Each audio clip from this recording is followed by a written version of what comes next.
Lo hicimos el año, si mi memoria no me falla, lo terminamos el 2015.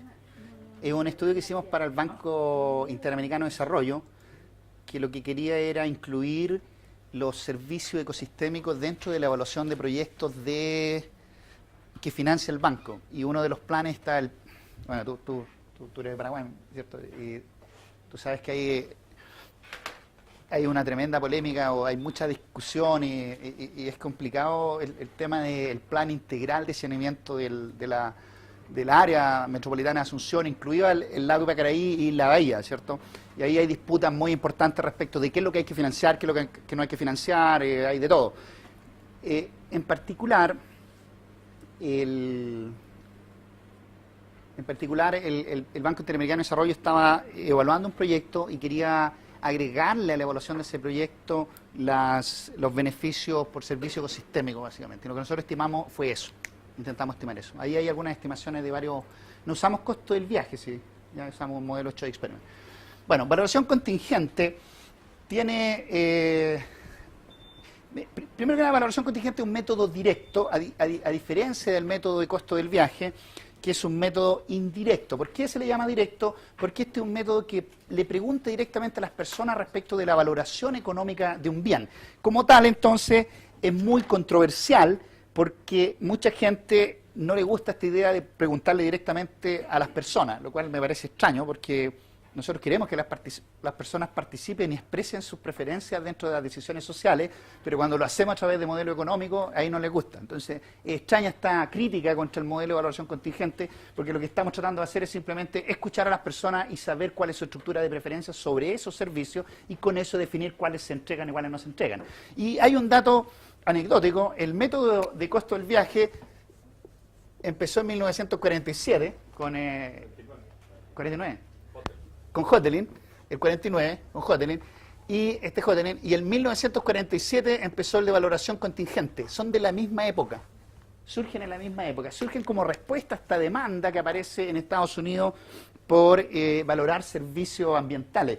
¿Y qué es lo que sugiere Sir Isaac Winthrop? Dice, bueno, como esto estamos hablando de bienes públicos, ¿por qué no le preguntamos directamente a las personas cuánto es lo que ellos están dispuestos a sacrificarse de sus recursos para proveer o para evitar la pérdida de esos servicios? Entonces empieza en 1947, el primer estudio de valoración contingente, digamos que se reconoce en la literatura, aunque hay un par anteriores, es de 1963, una tesis doctoral de la Universidad de Harvard, donde se valoran actividades de casa en el estado de Maine. Para mí, que era tercermundista, latinoamericano y pobre, esto de actividades de caza siempre me sonó extraño, nunca entendí yo qué diablo es eso de andar cazando a medio mundo. Pero en Estados Unidos es muy importante la caza y la pesca, son actividades recreativas muy arraigadas en la cultura americana. Y cuando tú vives allá, entiendes esta lógica y dices, claro, es un problema de política pública la caza de, qué sé yo, de pato y no sé qué. Es muy relevante la perspectiva de las actividades recreativas y de los valores que hay. Después surgieron un montón de estudios en los 70 tratando de validar el método. Se ocupó, por ejemplo, para valorar programas de radio pública, interesante, ¿cierto? Después, para algunos servicios ecosistémicos como calidad de aire, se valoró el Gran Cañón a través de esta metodología. Aparecieron unos 10-15 estudios importantes en los años 70. En los 80 surgió algo muy importante que ya voy a explicar más adelante, que se formalizó conceptualmente el método de valoración contingente y se hizo consistente con la teoría económica. Y esa fue la contribución más importante, yo diría, de dos papers. Uno del de Bicho y Heberlein del año 79, donde sugiere un método de pregunta que se llama dicotómica o discreta, en que a las personas ya no se le pregunta cuánto es lo máximo que tú estás dispuesto a pagar, sino que se le incorpora un valor específico en la encuesta y se le pregunta si está a favor o en contra de pagar esa cantidad de dinero en un marco de pregunta dicotómica y referéndum, como si fuéramos a votar. Entonces la idea es esta: supongamos que hay una política pública que va a proteger, qué sé yo, un parque nacional.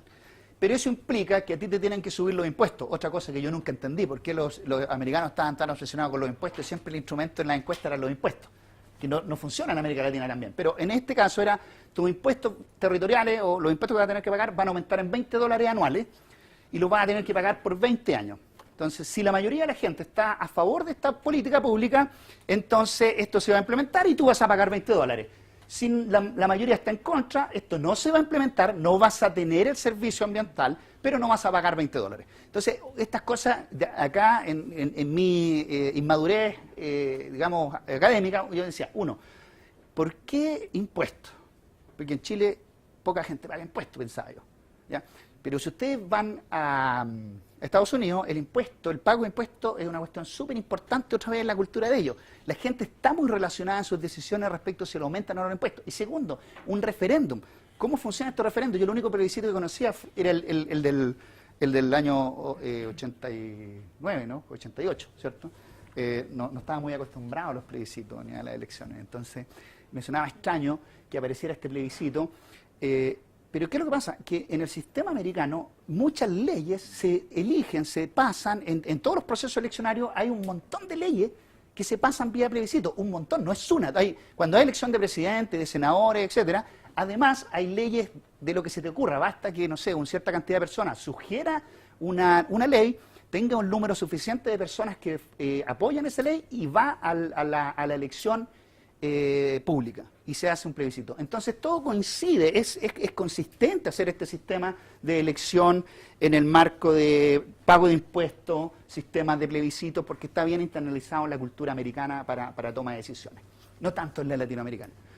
Bueno, entonces, hasta el año 84 aparece el artículo central que toma este método y lo hace consistente con la teoría económica, como yo lo voy a mostrar más adelante.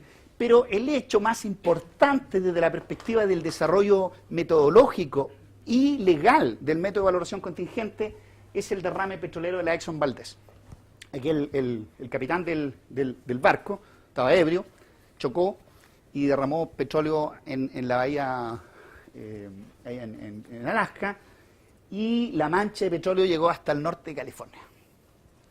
Y entonces el Estado de Alaska juntó a un montón de economistas y demandaron a la empresa Exxon por daños directos, es decir, de acuerdo a la legislación americana, esta cosa es importante, de acuerdo a la legislación americana, las empresas son responsables de todos los daños ambientales presentes y futuros, directos e indirectos. Por lo tanto, la empresa está obligada a limpiar y restaurar el sitio a su nivel original, cuando esto es factible, por supuesto, y compensar por todos los daños directos e indirectos. Entonces, uno de los daños indirectos es el valor de no uso. Entonces,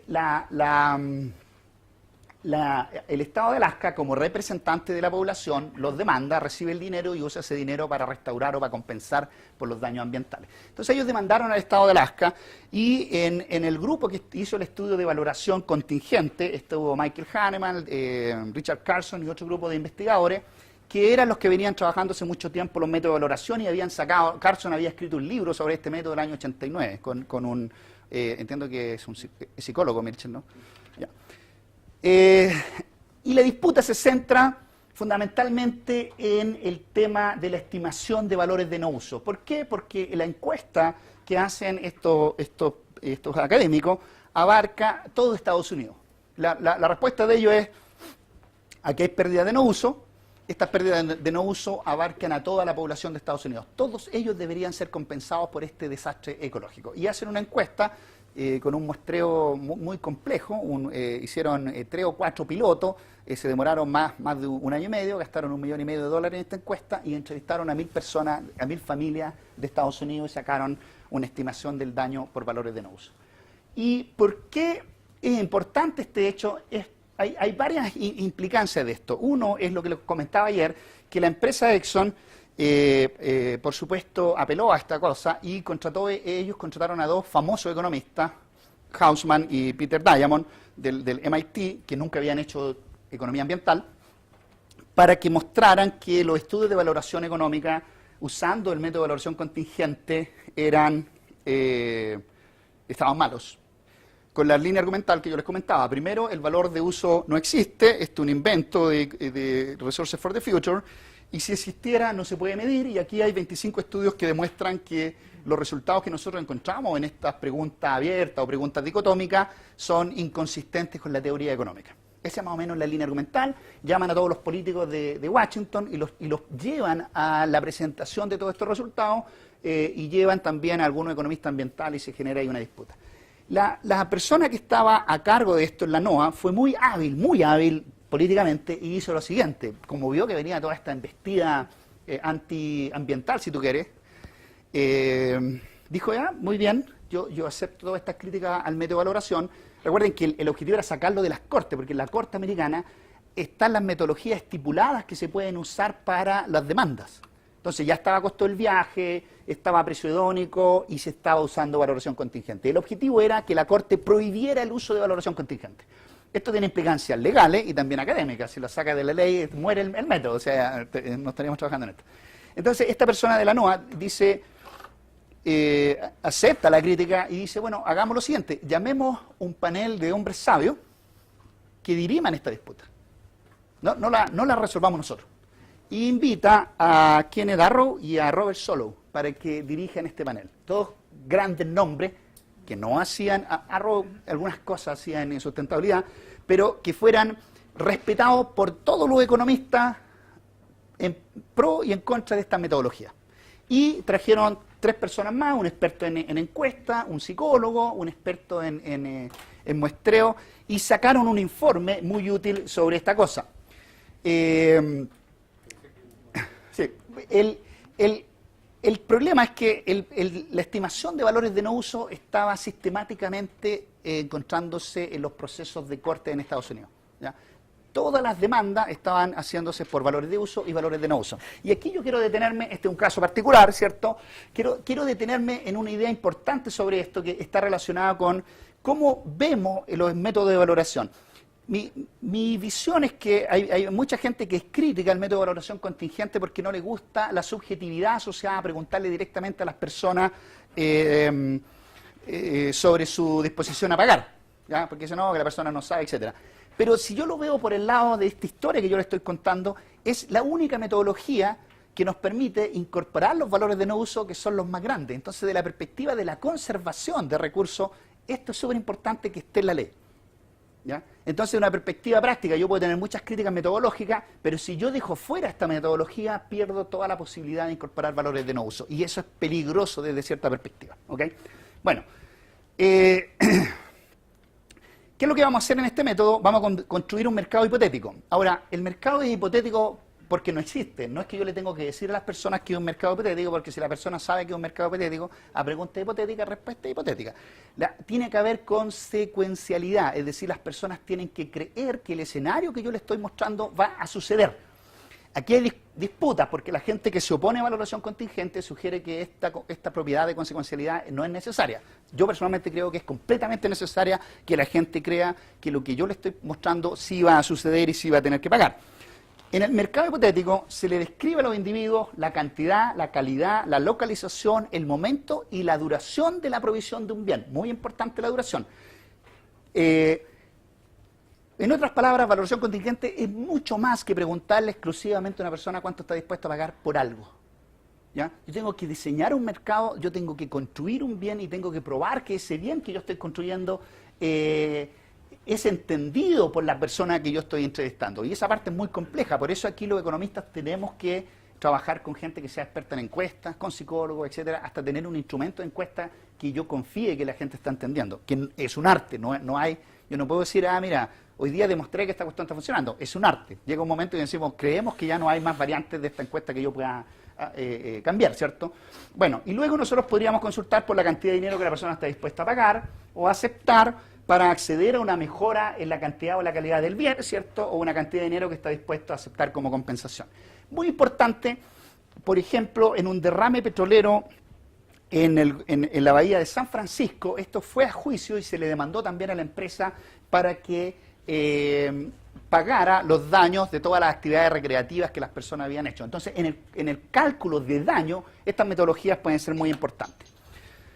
Aquí está el trabajo pionero de Bicho y Heberlein, y recuerden que la metodología apareció en el año 47 con Siriace y Cointreau, él la sugirió, nunca aplicó esta metodología.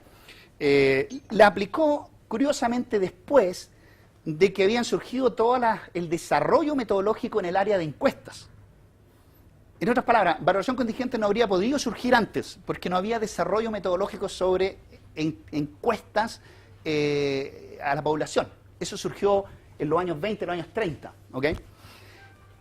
Entonces, Beach y Heberlein tomaron los artículos de valoración económica que existían, costo del viaje, muchos de ellos, y los pocos que habían de valoración contingente y decidieron compararlos. Dijo, ¿cuál da más? Entonces, la lógica aquí es, si estoy midiendo lo mismo, actividades recreativas, por valoración contingente, y estoy midiendo lo mismo por costo del viaje, deberían darme valores comparables. Hay un error de lógica en esto, es que la valoración contingente captura valores de no uso, y costo del viaje solamente captura valores de uso. Entonces yo debería esperar que valoración contingente fuera más grande que costo del viaje. Punto número 1. Y hacen tres cosas fascinantes. Esta es una super idea de Beach y Heberlein. Un mercado simulado. Recuerda que valoración contingente es un mercado hipotético. Entonces ellos dicen, ¿qué es lo que está más cercano de valoración contingente? Simulemos un mercado. Creemos un mercado simulado. Es decir, no existe un mercado, pero yo lo voy a crear. Y voy a transar cosas en ese mercado. ¿Y qué es lo que transan ellos? Ellos transan permisos de casa. Nuevamente, para mi gusto, otra vez insisten en el tema de casa. Pero claro, para ellos es súper importante la entrega de valor. Para nosotros hoy día son parques nacionales. Para ellos eran actividades de casa. ¿Y qué es lo que hace Beach y Heberlein? Toma una muestra de personas que tienen permisos de casa y le manda un mail. Y le dice, nosotros sabemos que tú tienes un permiso de casa, te lo compro. Pero ellos le ofrecen una cantidad fija de dinero. Dice, te lo compro por, ahí hay un valor, ¿cierto?, por $10. Si tú aceptas, quédate con el cheque de $10 y mándame el permiso. Esta cuestión también funciona en Estados Unidos, que la gente manda cheques por correo, ¿cierto? Y manda cheques por correo, tarjeta de crédito por correo. Trata de hacer esta cuestión en Chile, no te va a llegar ningún permiso de casa porque la mayoría de la gente que sale a casar no tiene permiso. Y segundo, no te van a devolver ningún cheque, ¿ya? Bueno, entonces esto funciona en esta cultura bastante especial que a mí me sorprendió mucho estando allá, cómo funcionaban las cosas por correo. Uno pagaba todo por correo, no había ningún problema. Ya. Entonces, y va cambiando el valor, 1, 5, 10. Es decir, una persona enfrenta un valor de 1, otra persona enfrenta un valor de 100, otra de 200. Como no tenían mucha plata, el valor más alto que ofrecieron fue de $200. Entonces tú estabas en tu casa, te llegaba una carta, $200, el permiso de casa de este año, y yo digo, estoy dispuesto a dejar, fíjate, concepto directo con valor económico, estoy dispuesto a dejar de casar una pérdida de bienestar. Si me compensan por $200, parece un compensado equivalente. Directo. No tengo que hacer una estimación de demanda, nada. Calculo exactamente la cantidad de dinero que me tiene que compensar. Ya, en este caso no es exacto, porque si me acepta el de $200, yo puedo pensar que a lo mejor me habría aceptado 180, a lo mejor me habría aceptado 100, a lo mejor me habría aceptado 20. Pregunta rápido nomás. ¿Es para cazar la misma cantidad y el tipo de especie eran esos permisos? En la misma especie. Ese es un tema bien importante, porque los permisos de caza, dependiendo, por ejemplo, los de pesca, que estoy más familiarizado con ellos, tú tienes que pagar por un permiso de pesca general que te permite pescar ciertas especies. Si quieres salmón, King Salmon, por ejemplo, tienes que pagar uno adicional. En este caso eran de caza y eras para la misma especie, la misma cantidad. ¿Ya? Porque eso está regulado. Tú tienes derecho a cazar, qué sé yo, 2 ciervos al año, nada más. ¿Ya? De hecho, si tú cazas uno adicional, tienes que avisar. Si tú atropellas a un ciervo, tienes que tomarlo y llevártelo a la Fish and Game y declarar que tú lo atropellaste. Los americanos lo hacen. No esperen que en Chile va a funcionar eso. Ya. Entonces, yo te ofrezco 200, a otro le ofrezco 150, a otro le ofrezco 100, y hay un mercado simulado porque aquí hay transacciones. Yo mando mi permiso de casa y me quedo con el dinero o devuelvo el dinero. Mercado simulado. Hace un mercado hipotético que hace la misma pregunta, pero lo hace estilo valoración contingente. ¿Usted estaría dispuesto a entregar su permiso de casa por 20? Sí, no. Hay una segunda parte de esto. Le pregunta a los que no tienen permiso de casa y que habían aplicado a uno, pero no tenían, ¿cuánto estaban dispuestos a pagar por él? Entonces, si aquí está tu permiso de casa, mándame $200. Y en el mercado hipotético hace lo mismo. Entonces calcula disposición a pagar, calcula disposición a aceptar por una mejora o un empeoramiento, dependiendo si tengo o no tengo el permiso de casa. Y finalmente, hace un estudio de costo del viaje, donde lo que varía, me imagino que Sergio ya le habló de esto, varía cómo calcula el costo oportunidad del tiempo del viaje, ¿cierto? El costo oportunidad del tiempo en transporte generalmente se calcula como alguna fracción del salario de mercado. En recreación regularmente se calcula como una fracción también del salario de mercado, pero la diferencia es que el transporte generalmente se multiplica por algo que es mayor a 1 y en valoración contingente, en valoración económica es por una fracción, porque estamos asumiendo que hay utilidad del tiempo de recreación, en cambio en transporte hay desutilidad. Bueno, este estudio es fantástico y Bicho y Heberlein son los primeros que incluyen en este modelo una oferta fija, es decir, $100 y yo digo sí o no. Ellos incorporan la pregunta dicotómica o discreta. Aquí están los resultados. Nada sorprendente, absolutamente nada sorprendente hoy día, pero este es el año 79. El mercado simulado me generó $63, ¿cierto? El mercado hipotético me generó una disposición a aceptar de 101, una disposición a pagar de 21, ¿cierto? Y estos son los valores del costo del viaje dependiendo del costo de oportunidad del tiempo. Esto es completamente esperable. En la medida que yo aumento el costo de oportunidad del tiempo, la pendiente de la función cambia y aumenta mi excedente del consumidor. Entonces, si ustedes quieren hacer que valga mucho, pongan harto costo de oportunidad del tiempo, ¿ya? Por eso es que los economistas cuando nos preguntan cuánto vale algo, nosotros decimos cuánto querés que dé, porque nosotros podemos manipular la encuesta o el trabajo econométrico para subir o bajar los valores, ¿ya? Entonces aquí hay que ser lo más honesto posible. Nuestra lógica aquí es sea conservador. 63 del mercado simulado, ¿cierto? 101, resultado interesante, disposición a aceptar da mucho más que la disposición a pagar. Y aquí hay una discusión histórica que todavía sigue sobre esto. ¿Está bien esto? ¿Es correcto que dé así? Y una de las cosas que hace la gente de Exxon Valdez es decir, aquí hay una muestra de que este método nos sirve porque en teoría para las formas funcionales que hemos trabajado la disposición a pagar debería ser muy cercana a la disposición a aceptar porque no hay tanto efecto ingreso y por lo tanto esto es una muestra inicial de que este método no sirve para nada, ¿no? Y aquí hay una discusión de 50.000 investigadores, bueno no tantos, pero siguen odiándose por muchos años sobre esto. No, literalmente se odian, aquí hay cosas terribles sobre esta discusión. Hay gente que ni se ha hablado. Y curiosamente Doug McFadden, que es doctor en economía, antes de ganar el doctorado, trabajó para el Nobel, perdón, el Nobel. Antes de ganar el Nobel, él trabajó para los de la Exxon, ¿ya? Y mi advisor, que también está en Berkeley, pero está en otro departamento, trabajó para el departamento. Si es que esa disputa ahí adentro de esa universidad, viejo, no se podía cruzar para allá si tú eres del bando de los ambientalistas. De hecho, yo, curiosamente, me pillé unas cartas que se mandan entre ellos, producto de quién de los dos fue el que primero estableció cómo se calculaban las medidas de bienestar en modelo de elección discreta, no en uno más complejo. Y la pelea es terrible. Así que, no, yo fui primero, no, si yo lo hice, aquí está la prueba número 1, etc. Bueno, Michael Hahnemann, que de quien estoy hablando, que trabajó para el estado de Alaska, y que fue mi profesor guía, que es la contraparte, digamos, de Dan McFadden, en el año 84 escribió el artículo que quizás es el más citado en valoración contingente, porque lo que él hace, toma los modelos de McFadden, de modelo de elección discreta, que McFadden hizo una cuestión extraordinaria. McFadden lo que hizo es mostrar que los modelos de elección discreta estadísticos que existían, habían existido por muchos años, eran consistentes con la teoría económica. Esto es una cuestión no menor.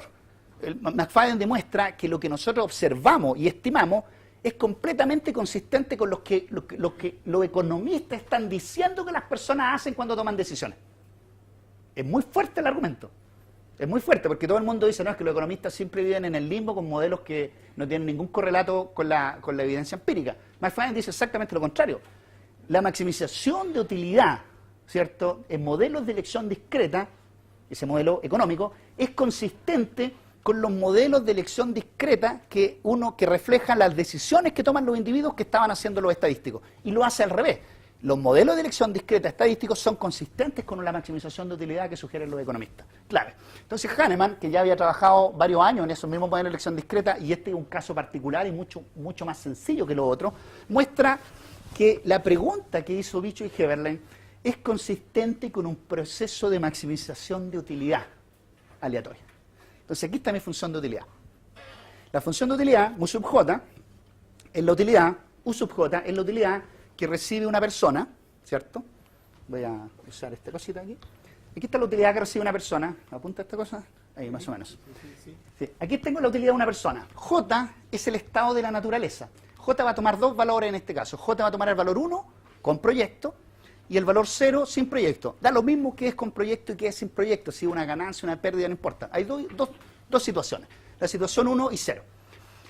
O situación inicial y situación final. P son los precios que enfrenta la persona, I es el ingreso de la persona y Q es la calidad ambiental que va a enfrentar esta persona sobre la cual nosotros vamos a ejercer algún cambio o alguna política.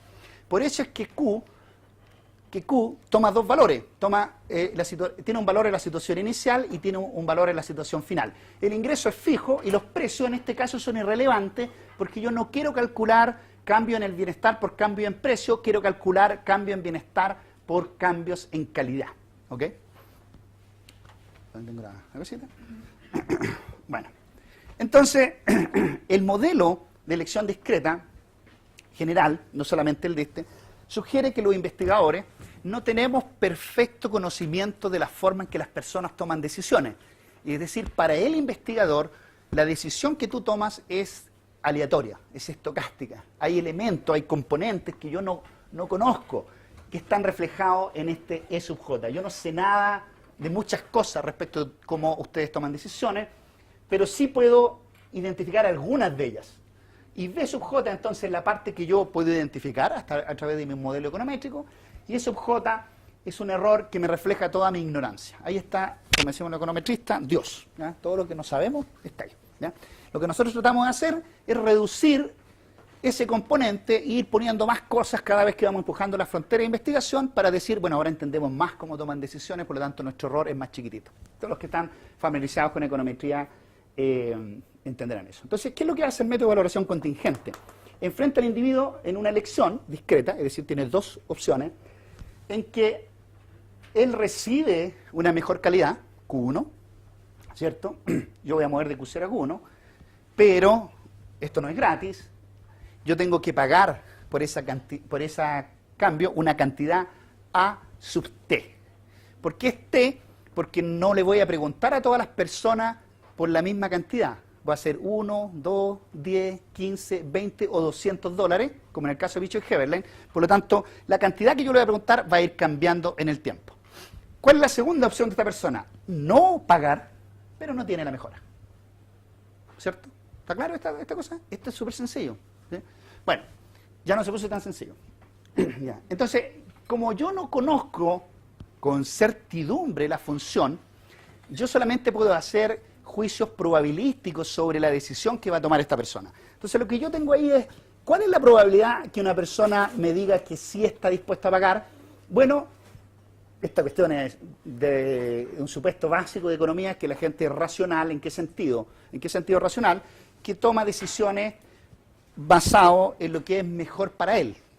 Eso es toda la racionalidad que definimos los economistas. Así que cuando nos critican que los economistas hacemos supuestos de racionalidad que son insostenibles, yo creo que es injusto esto. Lo que sí es cierto es que nosotros no entendemos cómo toman todas las decisiones las personas, pero yo creo que es justo decir que nadie toma una decisión que sabe a ciencia cierta que no le conviene. La persona toma una decisión, puede ser que sea miope, por supuesto, puede ser que tome una decisión, por ejemplo, de ser alcohólico, pero cuando él decidió beber, él tomó esa decisión pensando que eso era lo mejor para él. Porque si, ahora, él puede saber que tiene costo, etcétera, pero todavía los beneficios para él son mayores que los costos. Entonces, siguiendo ese principio básico, lo que nosotros podemos decir, si este me dice que sí está dispuesto a pagar, quiere decir que su utilidad, todo esto que está aquí, en la situación pagando y teniendo la mejora, es mayor que no pagar y no tener la mejora. Es un principio casi universal, no hay nada criticable sobre esta lógica, ¿cierto? Bueno, entonces, ¿qué es lo que hacemos? Pasamos la parte de los componentes que vamos a estimar, determinísticos, a la izquierda, pasamos los componentes estocásticos a la derecha, y tenemos algo que ustedes deberían estar familiarizados desde sus cursos de estadística. ¿Cuál es la probabilidad que un valor X sea mayor que eta, que es una variable aleatoria? Esto que está aquí, o esto que está aquí, ¿cierto? Estos dos fenómenos, es algo que ustedes han visto en sus cursos de estadística, ¿no? ¿Cuál es la probabilidad que X sea mayor o igual que X barrita? Entonces yo tengo una distribución aquí, esta es mi distribución, entonces yo voy a poner aquí la disposición que yo te dije, ¿tú estás dispuesto a pagar a sus T? Y la persona me dice, sí. Ah, bueno, entonces tu verdadera disposición a pagar, que yo le voy a llamar C, tiene que estar para acá, po. Sí. Si me dijo que sí, si me dijo que está dispuesto a pagar 100, quiere decir que al menos está dispuesto a pagar 100. Lo más probable es que sea 101, 102, 103, 104, está para acá. Si me dice que no, yo sé que su verdadera disposición a pagar está para allá. Eso es todo lo que estamos diciendo con esto. ¿Ya? Entonces, lo único que yo tengo que hacer ahora, para lo que tengo que hacer, es definir qué voy a entender por la función de utilidad, V, y calcular delta V. ¿Qué es esto? Delta V es la diferencia entre la función de utilidad y la situación inicial y final, y decir cuál va a ser la distribución.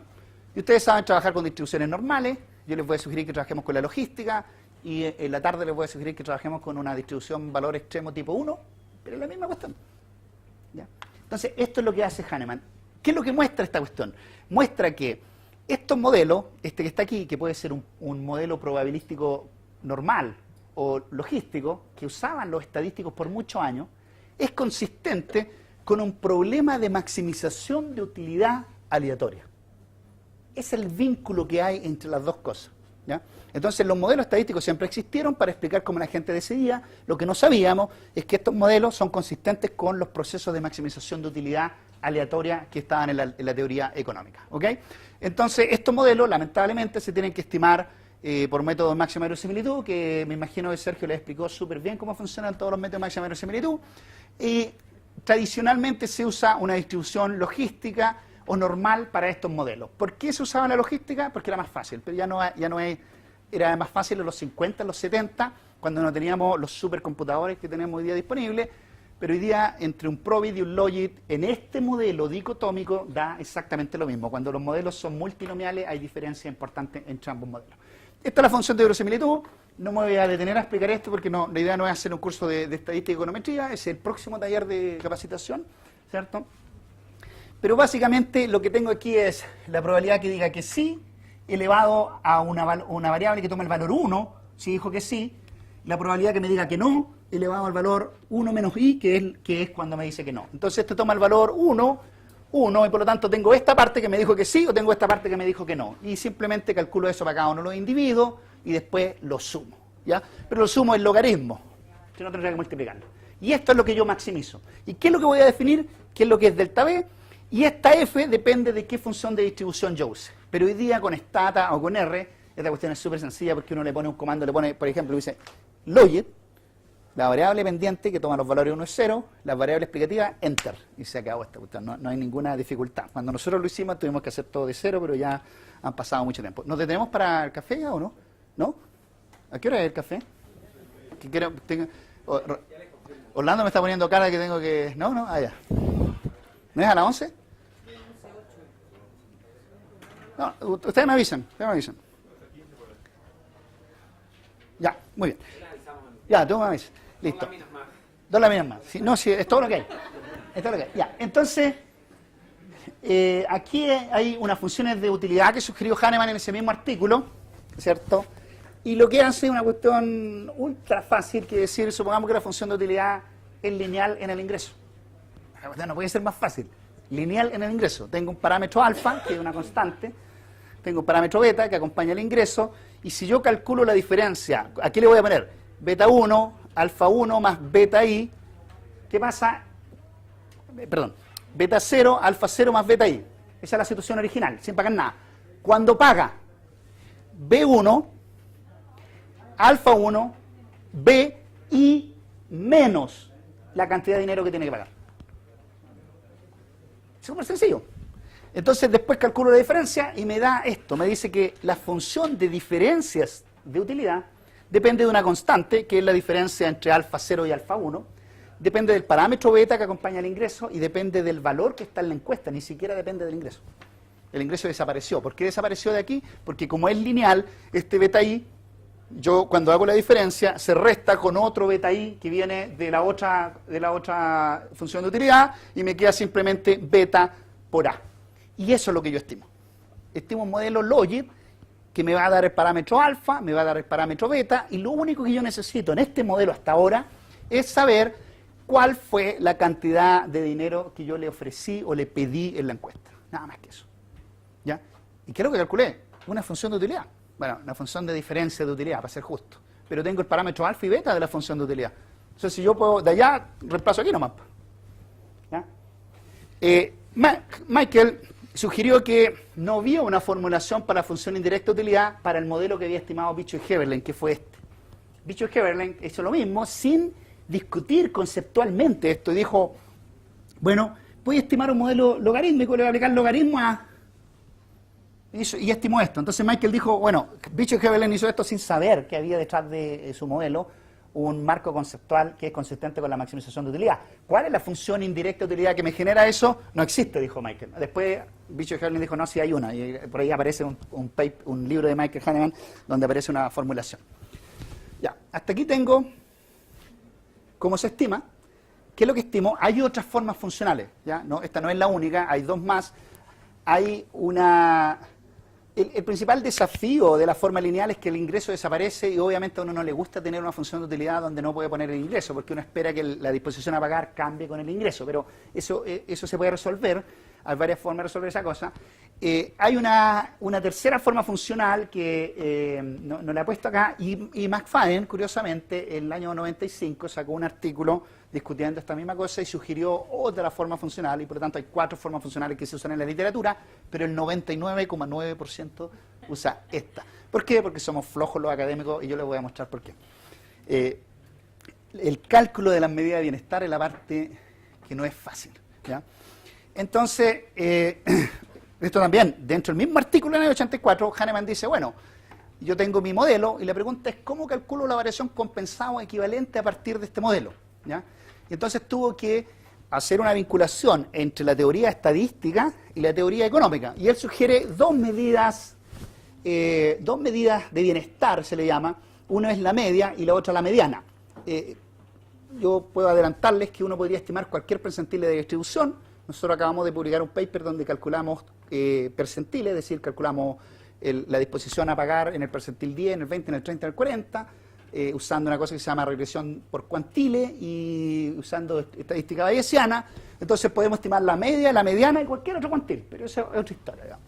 Entonces la media, ¿qué es lo que representa? Representa la esperanza matemática de la suma de dinero que el individuo estaría dispuesto a pagar para que un determinado proyecto se realice de manera de permanecer tan bien como antes. Esta es la definición de valoración compensada o equivalente, dependiendo si tengo una mejora o un empeoramiento. ¿Se acuerdan esas definiciones que yo le doy de valoración compensada o equivalente? Hahnemann la mete aquí, estadísticamente. Ahora, esta discusión viene de antes, viene del año 82, hay 2 papers anteriores que discuten estas cosas de medidas de bienestar. Y la mediana, él sugiere esto. La mediana es una cuestión, es bella por varias razones. Dice, la mediana representa el valor que hace un individuo indiferente entre pagar y tener el recurso y no pagar y no tener el recurso. Es ahí justito donde estoy, en que no estoy seguro si pago o no pago. ¿Ya? Y aquí surgen enormes variantes conceptuales sobre este problema, porque, por ejemplo, para pago por servicio ecosistémico, que es algo que probablemente a todos les gusta, usar la media o la mediana no es el mejor indicador, porque piensen si usamos la mediana. La mediana quiere decir que en promedio el 50% de la población va a estar dispuesto a pagar por este recurso. ¿Qué alcalde o qué político va a estar dispuesto a impulsar un proyecto en el cual el 50% de la población va a estar en contra de él? Ninguno.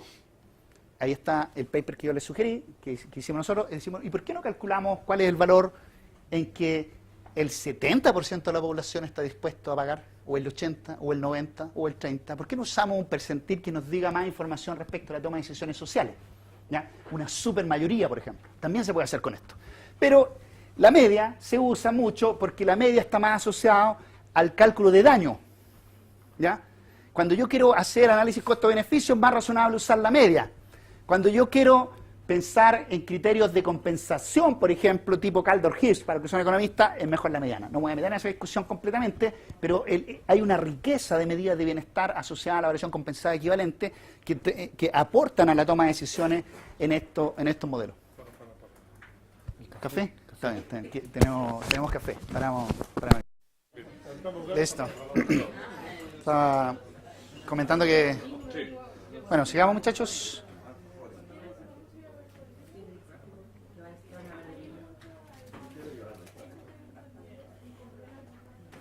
Bueno, entonces, en el modelo fíjate que en la media y la mediana, los dos conceptos de valor, de valoración compensada o equivalente, dependiendo si una mejora o un empeoramiento, estos modelos entregan, desafortunadamente diría yo, el mismo valor para la media y para la mediana. El modelo lineal, y la razón es que esto asume una distribución simétrica de la disposición a pagar, y todas las distribuciones simétricas tienen la propiedad de que la media y la mediana son iguales. ¿Ya? Yo le decía que la mayoría de los modelos usan la forma funcional lineal. 90% de los estudios usan esta por flojera en cierta forma, y aquí hay una de las razones por las que somos flojos, es porque como la media y la mediana son iguales, no tenemos que discutir cuál usar. Da lo mismo. Y segundo, es alfa sobre beta, es muy sencillita de calcular. Muy sencillita. Si yo solamente tuviera como variable explicativa la cantidad ofrecida, es decir, A, solamente tuviera A, entonces la disposición a pagar va a ser la misma para todos los individuos, no voy a tener heterogeneidad en la disposición a pagar. Da lo mismo que la calcule por individuo y después promedie, a que simplemente la promedie inmediatamente. Ya.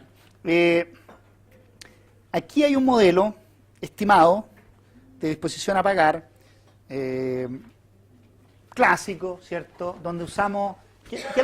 Cuando uno empieza a hacer estas cosas, uno no se convence de que el logit y el probit dan lo mismo, entonces estima los dos para saber, ¿cierto? Y está bien, es razonable tener una mentalidad crítica y aprender uno mismo estas cosas. Es decir, bueno, entonces si ustedes miran ahí, hay una forma funcional lineal y hay una forma funcional logarítmica. Estimamos ambas. La función de disposición a pagar en un caso es alfa sobre beta y en el otro caso una función bastante más fea, que no las puse ahí. Y tengo mis parámetros alfa y beta. Y entonces yo les dije originalmente que el probi y el logit daban lo mismo. Pero si ustedes miran aquí, los resultados no se ven iguales. Pareciera que son distintos.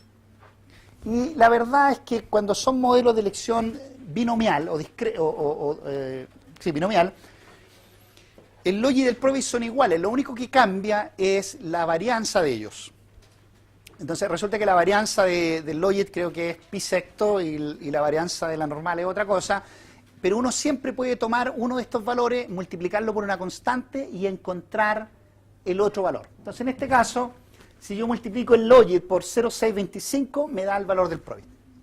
Entonces no parecen iguales, pero en términos de sus implicancias de probabilidad son exactamente iguales. ¿Qué explica la diferencia en los parámetros? Es que cada modelo tiene implícitamente una varianza distinta.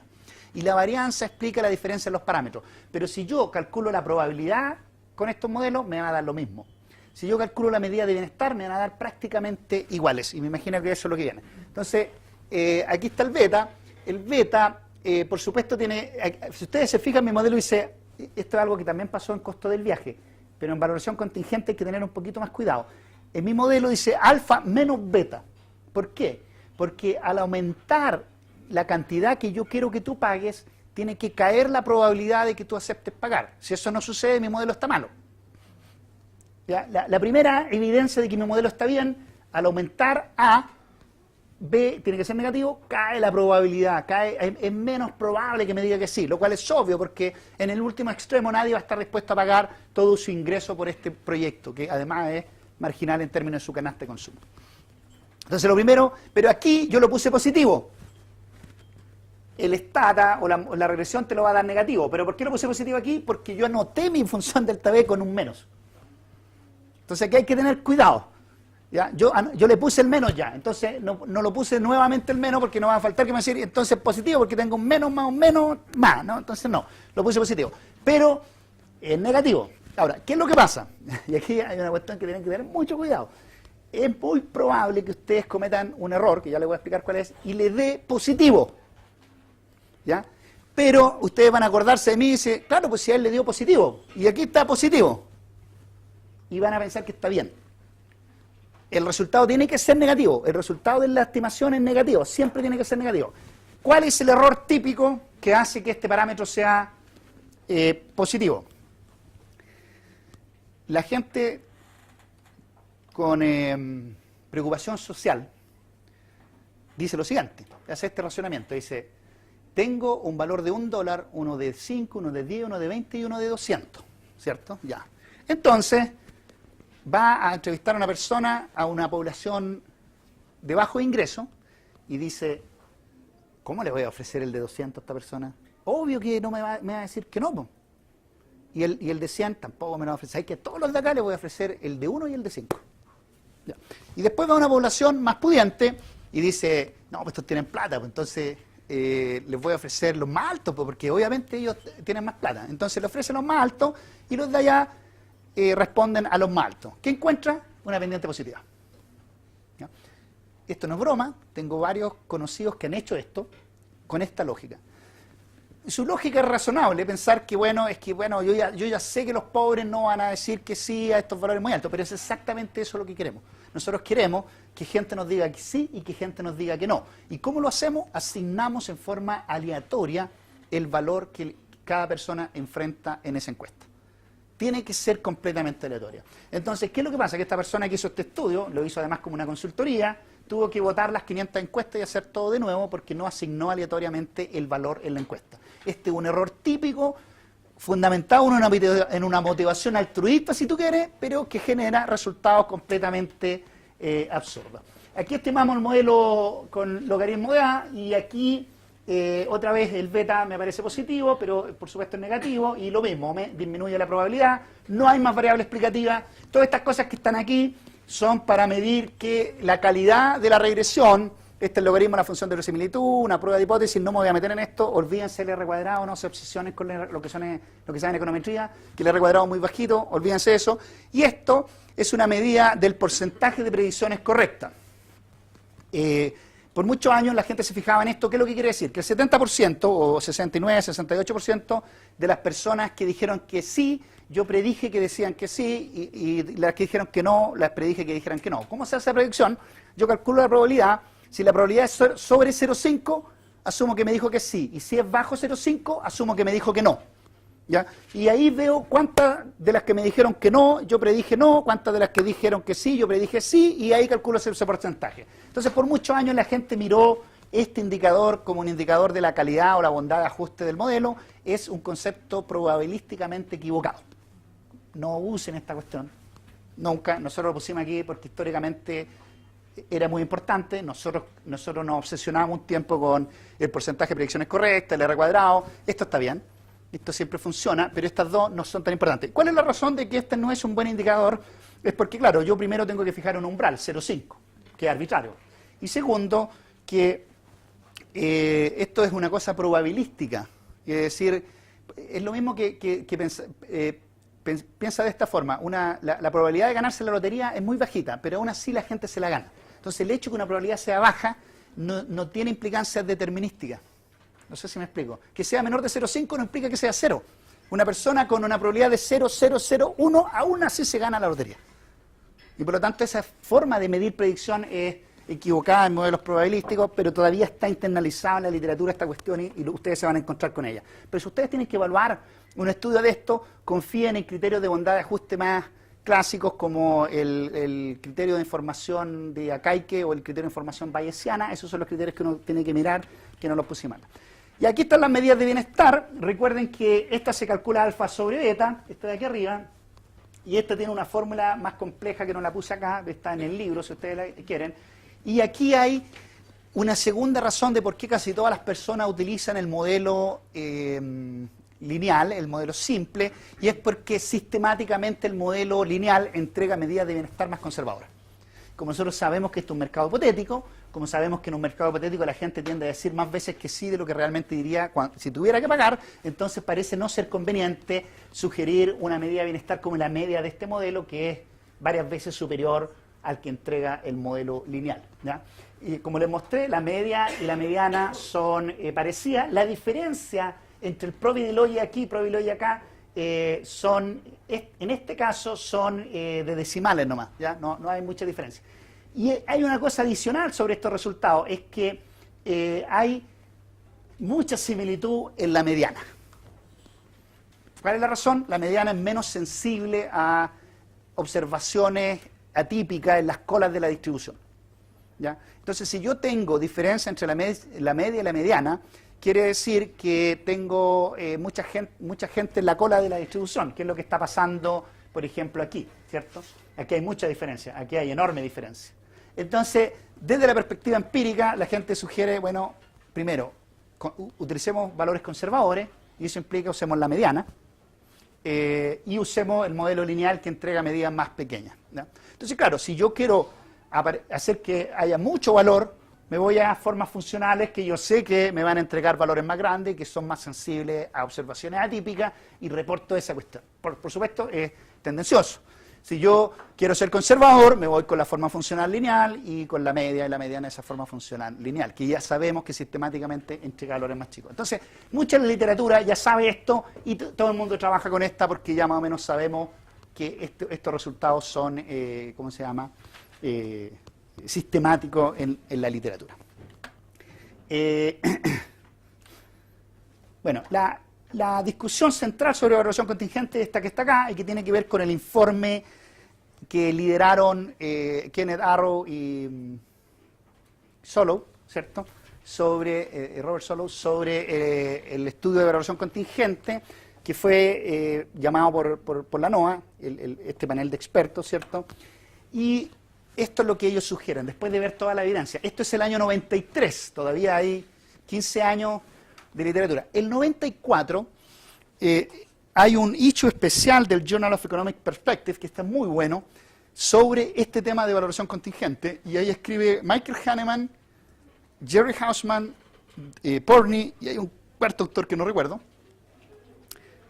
Scott, no me acuerdo. Bueno, y ellos sintetizan esta discusión que está acá, ¿ya? ¿Por qué sí y por qué no usar valoración contingente? Si ustedes quieren saber eso, léanse esos artículos. Y el año 2012 apareció un nuevo issue especial en esta misma revista, que está otra vez súper bueno, y ahí hay mucha más gente, entre ellos otra vez Hausman y Mark, siguen discutiendo, y la pelea sigue igual. Ninguno se ha movido de su posición, ¿ya? Hausman puso algo así, la traducción es de dudoso a súper dudoso, una cosa así. Si antes no creía en valoración contingente, ahora creo menos. Y los otros dijeron que Hausman seguía equivocado, y sigue la discusión sobre 3 o 4 hechos fundamentales, sesgo hipotético, una cosa que se llama embedding, que es muy importante, que yo no voy a discutir probablemente acá, y los vicios que tienen el uso de encuestas y los vicios que van a aparecer en la estimación de valor. No vamos a discutir todos esos detalles, pero es importante que ustedes sepan que aquí la cosa no está zanjada académicamente, ¿ya? Aquí hay posiciones muy fuertes. Entonces, el panel de la NOAA, después de revisar innumerable cantidad de evidencia, sobre todo de los psicólogos, hay uno que es muy opuesto al uso de valoración contingente, que otro ganador del Nobel, que es Daniel Kahneman, ¿cierto?, que trabajaba en Berkeley y antes, 5 años antes de ganarse el Nobel, se fue a Princeton, creo, ¿ya?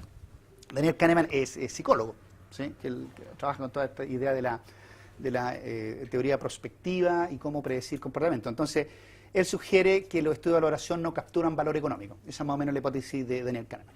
Bueno, entonces la NOAA sugiere estas cosas que están aquí. Primero dice, usa un diseño conservador.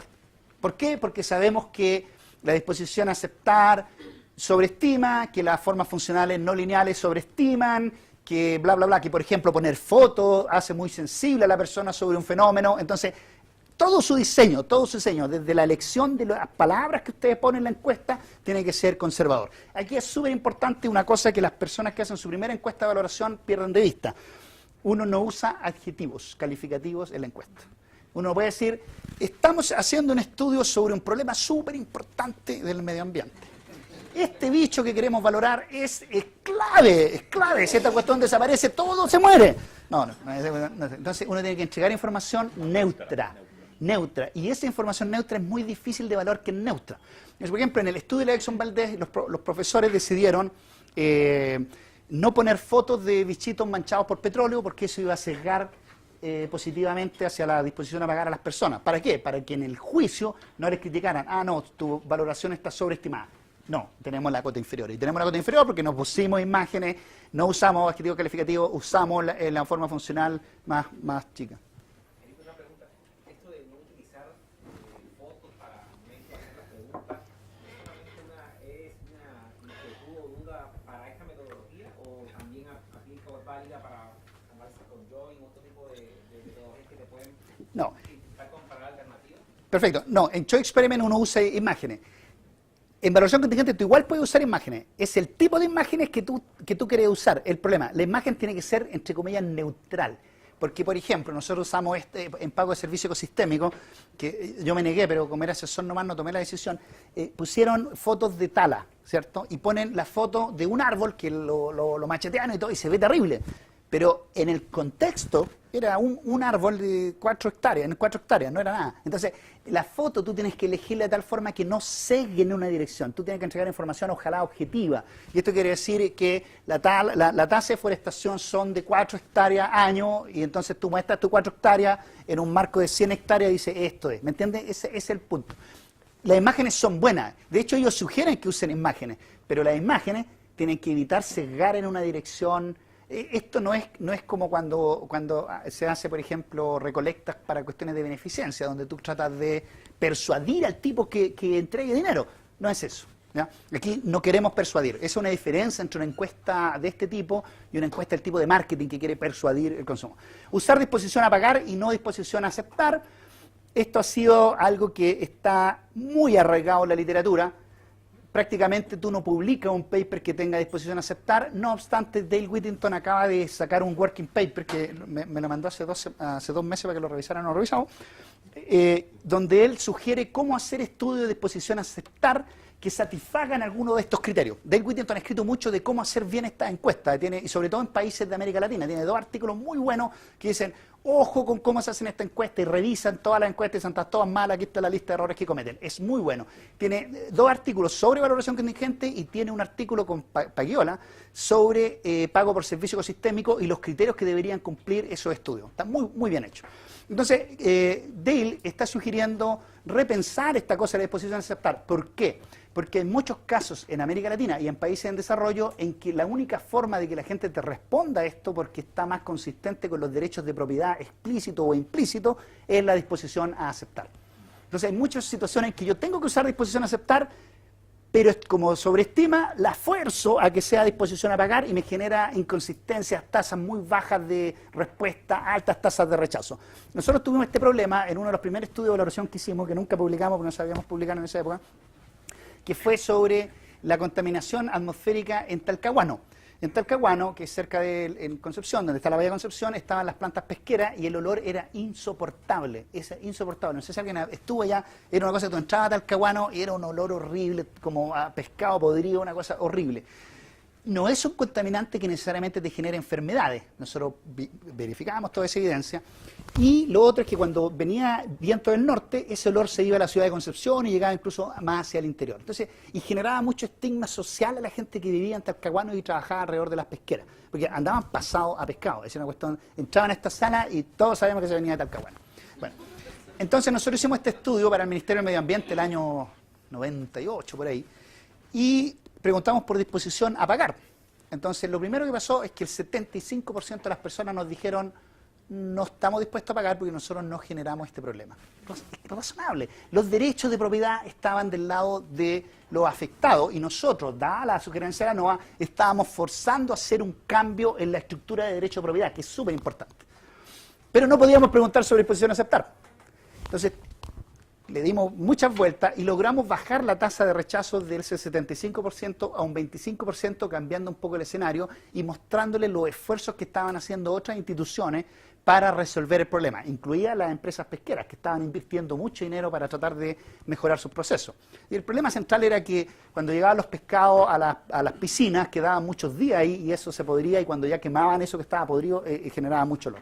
Logramos bajar la tasa, pero aún así tuvimos una alta tasa de protesta. De 25% de la población nos dijo, nosotros hicimos alrededor de 1.700 encuestas, que no tenían que pagar porque ellos no eran los responsables. Y tienen toda la razón.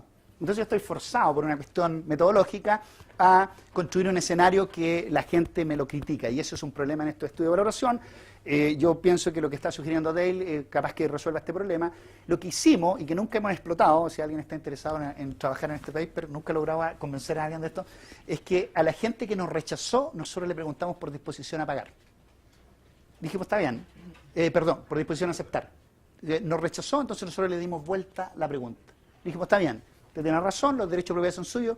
¿Cuánto estaría dispuesto a aceptar como compensación para resolver este problema, ¿no? O para permitir que siga este problema así como está. Y por supuesto ahí tuvimos respuestas muy, muy variadas, y lo que nosotros originalmente queríamos hacer en el 98 era tratar de combinar este modelo entre disposición a pagar y disposición a aceptar, y nunca lo hicimos. Pero vamos, algún día lo retomaremos. La pregunta de valoración debe formularse como un voto o un referéndum, ¿ya? En la idea de que hay una regla de decisión social que es legítima. Si la mayoría de las personas están a favor de esto, esto se va a implementar y a ti te toca pagar. Esa es la idea del referéndum, ¿ok? Hay que hacer una descripción precisa del programa de la política. La mayoría de los estudios que yo he revisado que critican los métodos de valoración, muchos de ellos financiados por la Exxon, explican muy pobremente el bien que se está valorando. Por ejemplo, un estudio clásico de ello es valorar parques nacionales. Entonces tiene un área silvestre y dicen, mira, tenemos un área silvestre, y te dicen, ¿cuánto estás dispuesto a pagar por ella? Curioso que muchos de los estudios que critican el método de valoración contingente no usan, ¿dónde dice esto? Más adelante, no usan preguntas dicotómicas, sino que es una pregunta abierta. ¿Ya? Ojo con eso. Entonces, le dicen, mira, yo quiero valorar estos parques nacionales, ¿cuánto estás dispuesto a pagar por ello? Entonces el tipo dice 100. Y después dice, ya, pero de esos parques hay 10 parques que me interesan más. ¿Cuánto de ese dinero que tú quieres está dispuesto a estos 10 parques? Tanto. Y de esos, ¿cuánto tú gastarías en protección y implemento para los bomberos que trabajan en ese parque? Y claro, le da cualquier cosa. Y dicen, aquí está la muestra de que la gente no entiende las preguntas. Y esencialmente mi hipótesis es que el problema está en que la descripción del programa o política es incorrecta. Hay que hacer una preevaluación de materia fotográfica, o gráfica, ¿cierto? Hay que mostrar imágenes, etc. Recordar la existencia y bienes sustitutos. Esta es una sugerencia que en los años 90 se probó mucho, y en la encuesta se le ponía, antes de responder, recuerde que usted tiene una restricción de presupuesto, que hay otros bienes sustitutos, bla, bla, bla, bla. Y hay mucha discusión sobre si generó o no generó efecto. Realizar estudios luego de un tiempo razonable de ocurrencia de la afectación. ¿Ya? Esto fue una pelea que tuvimos con ENAP cuando hubo un derrame petrolero en Concepción. Porque a ellos se les pidió que indemnizaran y ellos sugirieron que el estudio que habíamos hecho no se había hecho en el periodo razonable, estaba muy encima el derrame y la gente estaba muy sensible sobre el problema. Obtener promedios temporales de la valoración, permitir la opción de no responder y preguntarle por qué no responde, indagar por qué responde afirmativa o negativamente. Es importante saber por qué la gente responde como responde, y por ejemplo si dice que no y dice no, yo no puedo porque no tengo dinero, perfecto, eso es un no legítimo, pero dice no, porque esta no es mi responsabilidad, la responsabilidad del Estado, eso es una crítica al diseño hipotético que tú hiciste. ¿Ok? Bueno, antes de pasar al diseño del estudio y del cuestionario, déjenme contarle otros casos en que la gente muestra inconsistencia en los estudios de valoración. A ver qué piensan ustedes. Hay un estudio, Kahneman y Netsch, en un artículo del año 92, escribieron un artículo que se llama algo así, La compra de satisfacción moral. Así se llama más o menos el artículo. Y lo que él sugiere es que los estudios de valoración contingente no están obteniendo el valor económico que los economistas creen que obtienen con esta metodología, sino que están obteniendo una compra de satisfacción moral, y que la gente declara que sí porque se siente bien por aportar a una causa noble. Entonces ellos dicen, nosotros podríamos encontrar exactamente el mismo resultado si usáramos una escala relativa de importancia y nos daría lo mismo. Y lo demuestran ahí con un par de estudios. Pero hay 14 estudios en este paper. Hay uno que yo recuerdo muy bien, y se trataba de esto. Decía, la disposición a pagar, el escenario era este. ¿Cuánto usted está dispuesto a pagar para rehabilitar a presos? Esa es la idea, a presos. Pero un escenario eran todos los presos y el otro escenario era solo los presos jóvenes. Esto es una cuestión que partamos por ahí. ¿Qué creen ustedes? Entonces tengo dos opciones. La encuesta 1, ¿cierto? La disposición a pagar por rehabilitar, ¿cierto?, a todos los presos. Todos los presos. Y a la otra, disposición a pagar por solo los jóvenes. ¿Cuál creen ustedes que debería ser mayor? Primero que nada. ¿La de los jóvenes? ¿Quién está por la de los jóvenes? Levanten la mano. La de todos. Ya. Kahneman y Netsch sugieren que debería ser mayor la de todos. Yo no sé por qué. Pero la disposición a pagar, sí, en términos relativos, no. Ya, no, espérate. Kahneman y Netsch parte de la base de ustedes que la disposición a pagar debería ser mayor para rehabilitarlo a todos. ¿Por qué, creo yo? Porque ellos creen que el bien, aquí está, este es el bien, esto está en una cosa que se llama embedding. Aquí están los jóvenes y aquí están todos. Este está contenido en este, por lo tanto debería ser más grande la disposición a pagar por todo que por los jóvenes. Esa es la lógica de embedding, ¿ya? ¿Por qué creen ustedes que debería ser más por los jóvenes? ¿Quién sugirió solamente por los jóvenes? Porque en realidad tendrían más chance de reformarse que los viejos. No es tan obvio eso. O sea, yo te prometo, Kahneman es mucho más inteligente que yo. Pero no entiendo por qué no ve esto que a mí, cuando yo vi ese estudio, que me parecía obvio. Obvio que si yo voy a poner plata en el que yo creo que se puede rehabilitar. Ya, listo. Ese estudio, descartémoslo, quedan 13. Dígame. No depende también del objetivo. A ver. Pues si yo quiero terminar con la delincuencia, entonces tendría que tener disposición a pagar para todos. Está bien, puede ser. ¿Sí? La pregunta es, ¿tú a cuál le pones plata? Yo pienso que hay argumento en una dirección o en otra, pero si yo encuentro que es... Mira, el problema fundamental es que yo no tengo que probar, si quiero discutir el argumento de Kahneman, yo no tengo que probar cuál es mayor. Yo solamente tengo que probar que hay argumentos suficientes para que vaya en cualquiera dirección. Y ya lo probamos. Entonces, lo que nosotros podríamos decir, si la disposición a pagar es mayor por los jóvenes, la gente está dispuesta a aportar más en los que cree que se pueden rehabilitar y en los otros no. Y por lo tanto, es un resultado completamente legítimo en la perspectiva económica. Kahneman y Nietzsche dicen que no es así. Otro que hacen ellos dicen, mira, yo voy a preguntarte cuánto está dispuesto a pagar por recuperar 10 lagos o 50 lagos. Y lo que ellos encuentran es que la disposición a pagar entre estos dos es la misma. Lo que encontraron es que da lo mismo. La gente está dispuesta a pagar lo mismo por recuperar 10 lagos que por recuperar 50 lagos. Entonces dicen, este modelo no captura correctamente lo que debería pasar porque 10 lagos es menos que 50 lagos y debería ser mayor. ¿Hipótesis sobre esto? La gente no tiene claro el alcance. ¿Perdón? La disposición a pagar en realidad es por un lago. Ya. Lo que pasa es que si lo mismo el valor, estoy pensando como en una disposición a pagar unitaria, entonces Por recuperar lagos. quizás por recuperar el lago. Ahí tengo una explicación que diría, está bien, la persona no distingue entre 10 lagos y 50 lagos. La siguiente pregunta, ¿debería distinguir entre 10 lagos y 50 lagos? Depende, porque si esos 10 lagos... hay una cosa que se me olvidó. Estos 10 lagos son cerca donde tú estás. Los 50 lagos requieren una extensión de terreno mucho más grande y por lo tanto el lago 50avo me es completamente relevante si está a 400 kilómetros de distancia. No tendría por qué serlo, pero podría serlo. Entonces no hay ninguna razón a priori, creo yo, para que estos tengan que ser distintos, porque depende mucho del contexto sobre... Ahora, si yo usara valoración, el costo del viaje debería tener alguna variabilidad acá. Entonces ya me van quedando 10 casos. Déjenme darle otro caso, pero ya ni me acuerdo si este es de Kahneman y Nietzsche. Yo trabajé en 3 de estos. Hay zonas de migración de aves, ¿cierto? Y en Estados Unidos creo que hay 4, ¿cierto? Aquí está el continente, ¿cierto? Entonces, aquí hay una zona que va por la costa, hay una zona que va por el interior, etc. Entonces, por aquí está Georgia, y entonces ellos, ¿qué hicieron? Le preguntaron a gente aquí, en un mall, esta cuenta se hizo en un mall. O sea, la Acción Valdés podría poner un poquito más de plata, se hizo en un mall, y se valoró la migración de aves por esta de acá. Es decir, estamos asumiendo que es no uso.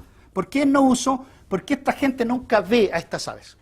¿Ya? Está bien, perfecto, el setup está bien. Hicieron 3 encuestas. La encuesta 1 preguntó por 1% de las aves. La pregunta 2 creo que es 1%, otro era, no sé si 2%, y otro era algo así como un 0,1%, algo así. Pero la palabra fue así. Le dijo, nosotros vamos a cambiar un 1% y otro vamos a cambiar un poco más del 1% y otro vamos a hacer mucho más que el 1%, una cosa por el estilo, así de ambiguo.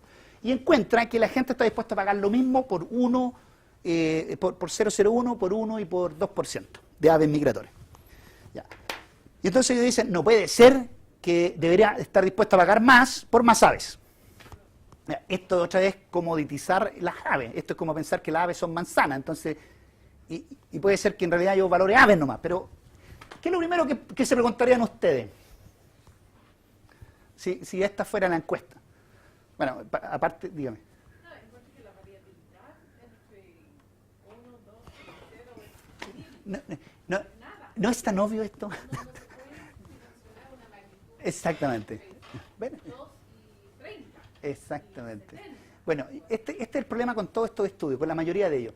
Para mí es obvio lo que tú me estás diciendo. Yo puedo, ¿tú sabes cuántos millones de aves migratorias hay en esa línea? 8 millones de aves. ¿El 1% corresponde a cuánto? Ni sé. El 2% es relevante esta cuestión desde la perspectiva de la supervivencia de esas aves. Bueno, nosotros repetimos este estudio, y varios más que hicieron ellos, nosotros, Michael Hahnemann y yo, y cambiamos de 1, 5 y 10%, con el mismo diseño muestral, igual en un mall, ¿ya? Igual 70 observaciones, y nos da distinto. Simplemente porque la gente internalizó que hay una diferencia importante entre sí. Nuestra pregunta, nuestra hipótesis fue, no hay diferencia significativa en esos dos. Dígame. Pero vea, tenido, ¿no plantear la pregunta así o no? ¿Cómo tan absurdo para 0,5? Claro, me están grabando, así que no puedo decir cuál es el objetivo de él. Dígame, yo honestamente pienso que aquí hay descuido. A mí me llama la atención porque los que son especialistas en construcción de encuestas, los ejemplos que tú pones son cercados, como la misma construcción de los constructos. Entonces no tiene un error gigante. Yo estoy 100% de acuerdo contigo. Estoy 100% de acuerdo contigo. No es un especialista en general que no conoce. Mi hipótesis es que cuando yo encuentro esta anomalía, el problema no es el método, el problema soy yo, que no hice bien la encuesta. Déjame darte el último ejemplo para que ustedes vean que también nosotros lo volvimos a repetir. Hay otro de los sesgos también clasificados como embedding que se llama el efecto de orden.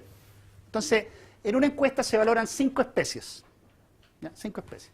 Entonces tengo aquí, qué sé yo, una ballena, lobos, qué sé yo, un ave, agua, qué sé yo, da lo mismo. Ahí tengo 5. Entonces hicieron 5 encuestas, o no me acuerdo ya cuántas, y cambiaron el orden. Entonces en una encuesta primero estaba la ballena, en otro estaban los lobos, en otro estaba la ave, en otro estaba el agua, y cambiaron el orden. Siempre había aquí uno, el primero era distinto. Y le preguntaron por los 5 especies. ¿Cuánto estaba dispuesto a pagar por cada una de esas especies? Otra vez formato abierto. Y ellos encuentran que la gente está dispuesta a pagar más por el primero, independiente cual sea. Y dicen, está mala esa cuestión. No puede ser que si yo pongo al lobo primero, valga 100, pero si lo pongo último, valga 20. Comprobación, la economía es un desastre, los economistas no entienden nada. Bueno, ¿sugerencia? Eso lo hicieron ellos variaron. Una encuesta estaba el lobo primero, en otra encuesta, ¿qué es lo que uno esperaría? Me imagino que depende de cómo presentes el problema. Si te adviertes de que vas a preguntarle por los animales. Listo, eso es todo. Lo hicimos. Cambiamos esta misma encuesta, le hicimos igual. Y le dijimos, antes de la encuesta, ellos no le dijeron a estas personas que le iban a preguntar por las 5 especies. Si yo tengo $100 y me compro algo, me quedan 80 para el siguiente. Y compro algo, me quedan 60. Ya, una explicación básica es restricción de presupuesto. Es una cuestión obvia. Pero la siguiente es, ¿pero tú le contaste a la persona que le va a valorar múltiples sitios, múltiples bienes? No lo hicimos. Entonces nosotros hicimos una encuesta con lo que se llama Advanced Disclosure, es decir, le dijimos antes que íbamos a valorar 5, se los describimos y después le preguntamos las preguntas de valoración, hicimos otro igual que el que hicieron ellos. Y resolvimos el problema. Pero ahí, entonces, lo correcto no sería que las personas decidieran cuál es primero, cuál es segundo. Ellos lo van a hacer si ellos saben que tú le vas a preguntar por 5 valores, Pero por 5 especies. Tú estás diciendo que ustedes lo que hicieron fue decirle que le iba a preguntar 5 especies y en el fondo se las escribieron un poco. Se las describimos cada una de las especies. El orden de... La persona cuando fue a decir, yo estoy dispuesta a pagar más por la ballena porque me gusta más, entonces ahí la misma persona genera el orden. Sí, no, él genera el orden de valor, no el orden que aparece en la encuesta. No, el orden de valor. Sí, no, en eso estoy de acuerdo. A mí me interesa el orden de valor. Pero el orden de la encuesta afecta al orden de valor si yo no le aviso que le voy a preguntar por 5. Y ese es el problema que aparece. Nosotros hicimos esto, lo repetimos, y resolvimos el problema simplemente haciendo este Advanced Disclosure. Entonces, yo no niego que estos métodos tienen un montón de sesgos. Lo que quiero decir es que antes de abandonarlo, yo tengo que estar seguro que hice bien la encuesta. Y la única forma de asegurarme que hice bien la encuesta es probar una y otra vez las variantes de esa encuesta. Y ese es el gran problema que tenemos en América Latina. ¿Cuándo tenemos suficientes fondos para hacer una encuesta que podamos testear una y otra vez hasta estar seguros? ¿Cuál es el problema que yo tengo siempre con todas las consultorías que hago y todo? Que en la carta GAN quieren que la encuesta esté en la semana 2. Y yo digo, un momento, yo no te puedo tener una encuesta. Es más, es posible que nunca te tenga una encuesta. Pero me dice, ¿pero cómo? No, yo necesito tiempo para entender el problema ambiental, escribir una encuesta, testear esa encuesta, verificar que la gente entendió la encuesta, hacer variantes de la encuesta para saber si algún elemento de esa encuesta afecta, es decir, evaluar todos estos elementos que están aquí hasta que yo digo, ya, estoy confiado que esta encuesta está bien. Pero nunca tenemos suficientes fondos para hacer eso. ¿Cuántos fondos tenemos para hacer encuestas? Regularmente poco tiempo, y estamos siempre apurados con estas cuestiones. ¿Qué hacemos? Copiamos la encuesta que tenía Felipe Vázquez en la página web, ¿cierto? Le cambiamos el logo, ¿cierto? Y después calculamos la media con el programa que él puso en el libro. ¿Ya? Entonces, eso es receta para el fracaso. No funciona en valoración contingente. La encuesta que hicieron para ¿cómo se llama? Para la Exxon Valdez tomó más de un año y $1,5 millones. Por supuesto, no tenemos esos fondos. Lo mejor que yo he podido hacer es gastarme alrededor de entre $32.000 y $50.000 para hacer una encuesta con 3-4 pilotos. Eso es lo mejor que he podido hacer en América Latina, ¿ya? Y la mayoría de las veces hay otro elemento central que pasa en esta encuesta, es que la evidencia científica de lo que queremos evaluar no está disponible. Entonces, quiero valorar calidad de agua, pero tengo idea cómo es la calidad de agua, mi modelo hidrológico no está listo hasta dentro de 2 años, pero yo la encuesta la necesito mañana. ¿Ya? Entonces yo hago una encuesta de valoración para un problema que no existe, ya me ha pasado. ¿Ya? Y después tengo mis valores, la gente está dispuesta a pagar 7.000. ¿Y hay algún problema de oferta hídrica? No, porque el modelo hidrológico dice que no pasa nada. Ya, pero yo publico el paper, eso sí. Ya. Bueno, entonces la clave es el diseño del cuestionario, ¿cierto? Es importante, es súper difícil. ¿Cuál es el gran problema? Los economistas no tenemos formación en diseño de encuestas. No sabemos nada de esto, ¿ya? Y ahí fracasamos rotundamente. Y claro, ¿qué es lo que pasa? Afortunadamente para mí, mientras más experiencia tienes, mejor te sale la encuesta, entonces siempre estás en ventaja comparativa con los más jóvenes que no han hecho nunca una encuesta, ¿cierto? Entonces a uno lo contratan, a los otros no. Lo mejor aquí es tener grupos multidisciplinarios, ojalá un experto en encuestas, pero tú necesitas un experto en encuestas que entienda economía. Y es una cuestión complicada, súper complicada, porque él tiene que conversar contigo, él tiene que entender qué es lo que tú quieres, ¿ya? Y a veces lo que hacen estos estudios es que ellos contratan, licitan la aplicación de la encuesta. Yo he hecho eso y he tenido muchos problemas, a veces, no siempre. En Paraguay nos resultó, nosotros licitamos la encuesta, pero el monitoreo y el seguimiento de esa encuesta lo hicimos nosotros, ¿ya? Porque tenéis que tener una persona en el terreno, digitando algunas preguntas, analizando la respuesta y viendo qué está pasando. Hicimos una encuesta, que todavía hemos podido sacar un paper sobre esto, pero hicimos una cuestión fantástica. Hicimos un seguimiento a todos los entrevistadores, a los encuestadores. Estas encuestas generalmente las hacemos con entrevistas personales, que es otra sugerencia que hizo la NOAA, que son caras. Y descubrimos en algún momento cuáles eran los encuestadores que estaban sesgando la encuesta. Es difícil, es súper difícil, pero nosotros hicimos un análisis estadístico, fuimos viendo... Y entonces empezaban a aparecer cosas medias absurdas. Un encuestador que todo el mundo le respondía que iba a pagar a través de la tarjeta de crédito. Sospechoso, ¿ya? Era el único que todo el mundo elegía una opción, por ejemplo, de vehículo de pago. ¿Ya? Entonces tú ahí te vas dando cuenta. Pero para eso requiere un montón de dinero. Bueno, lo siguiente es seleccionar una muestra de la población, ¿ya? Y aquí hay un montón de problemas porque tampoco los economistas tenemos formación en muestreo. Y lamentablemente cuando tú vas a hablar con los estadísticos te sugieren un muestreo que no se puede hacer con el presupuesto que tú tienes, ¿ya? Acá en Perú me acaba de pasar eso, tenemos, qué sé yo, $50.000 y el muestreo que quiere hacer el estadístico puro cuesta $800 millones. Ah, sí, ¿te acuerdas? Hicimos uno con demanda de agua y le contratamos a un muchacho recién egresado de estadística que era experto en muestreo y le decimos, ya, necesitamos hacer este muestreo, qué sé yo, 18.000 observaciones. Y nosotros dijimos, ¿qué podemos hacer por 500? No se puede. Y este es un problema complicado. ¿Qué es lo que hace regularmente? Y aquí no deberían grabarme porque lo que voy a decir no se debe hacer. Lo que hace regularmente la gente es saca de online, yo le voy a decir el número para cualquier muestreo. 384. Ese es el número mágico. Eso, métanse a ¿cómo se llama? A Google, busquen el muestreo, y para un sigma de no sé cuánto y una población de no sé cuánto, y para 0,05 de no sé qué, me da 384, 389 si te pones quisquilloso, ¿ya? Entonces todo el mundo va y escribe un parrafito en su encuesta, dice con un nivel de significancia de tanto, lo mismo que aparece en todos los estudios de políticas públicas, y tira sus 384 y estamos bien. Y eso, primero, me gasto poca plata, y parece que lo hice científicamente. Bueno, es muy complejo determinar el muestreo y regularmente está restringido por la plata que uno tiene. Y ahí hay que ser honestos nomás, hay que ser honestos, es decir, esta es la plata que tengo, este es el estudio que pude hacer con esta plata. Pregunta a las personas de la muestra por su disposición a pagar, estime la medida de bienestar medio mediana, u otro, analicen los determinantes de la disposición a pagar. Esta es la siguiente etapa.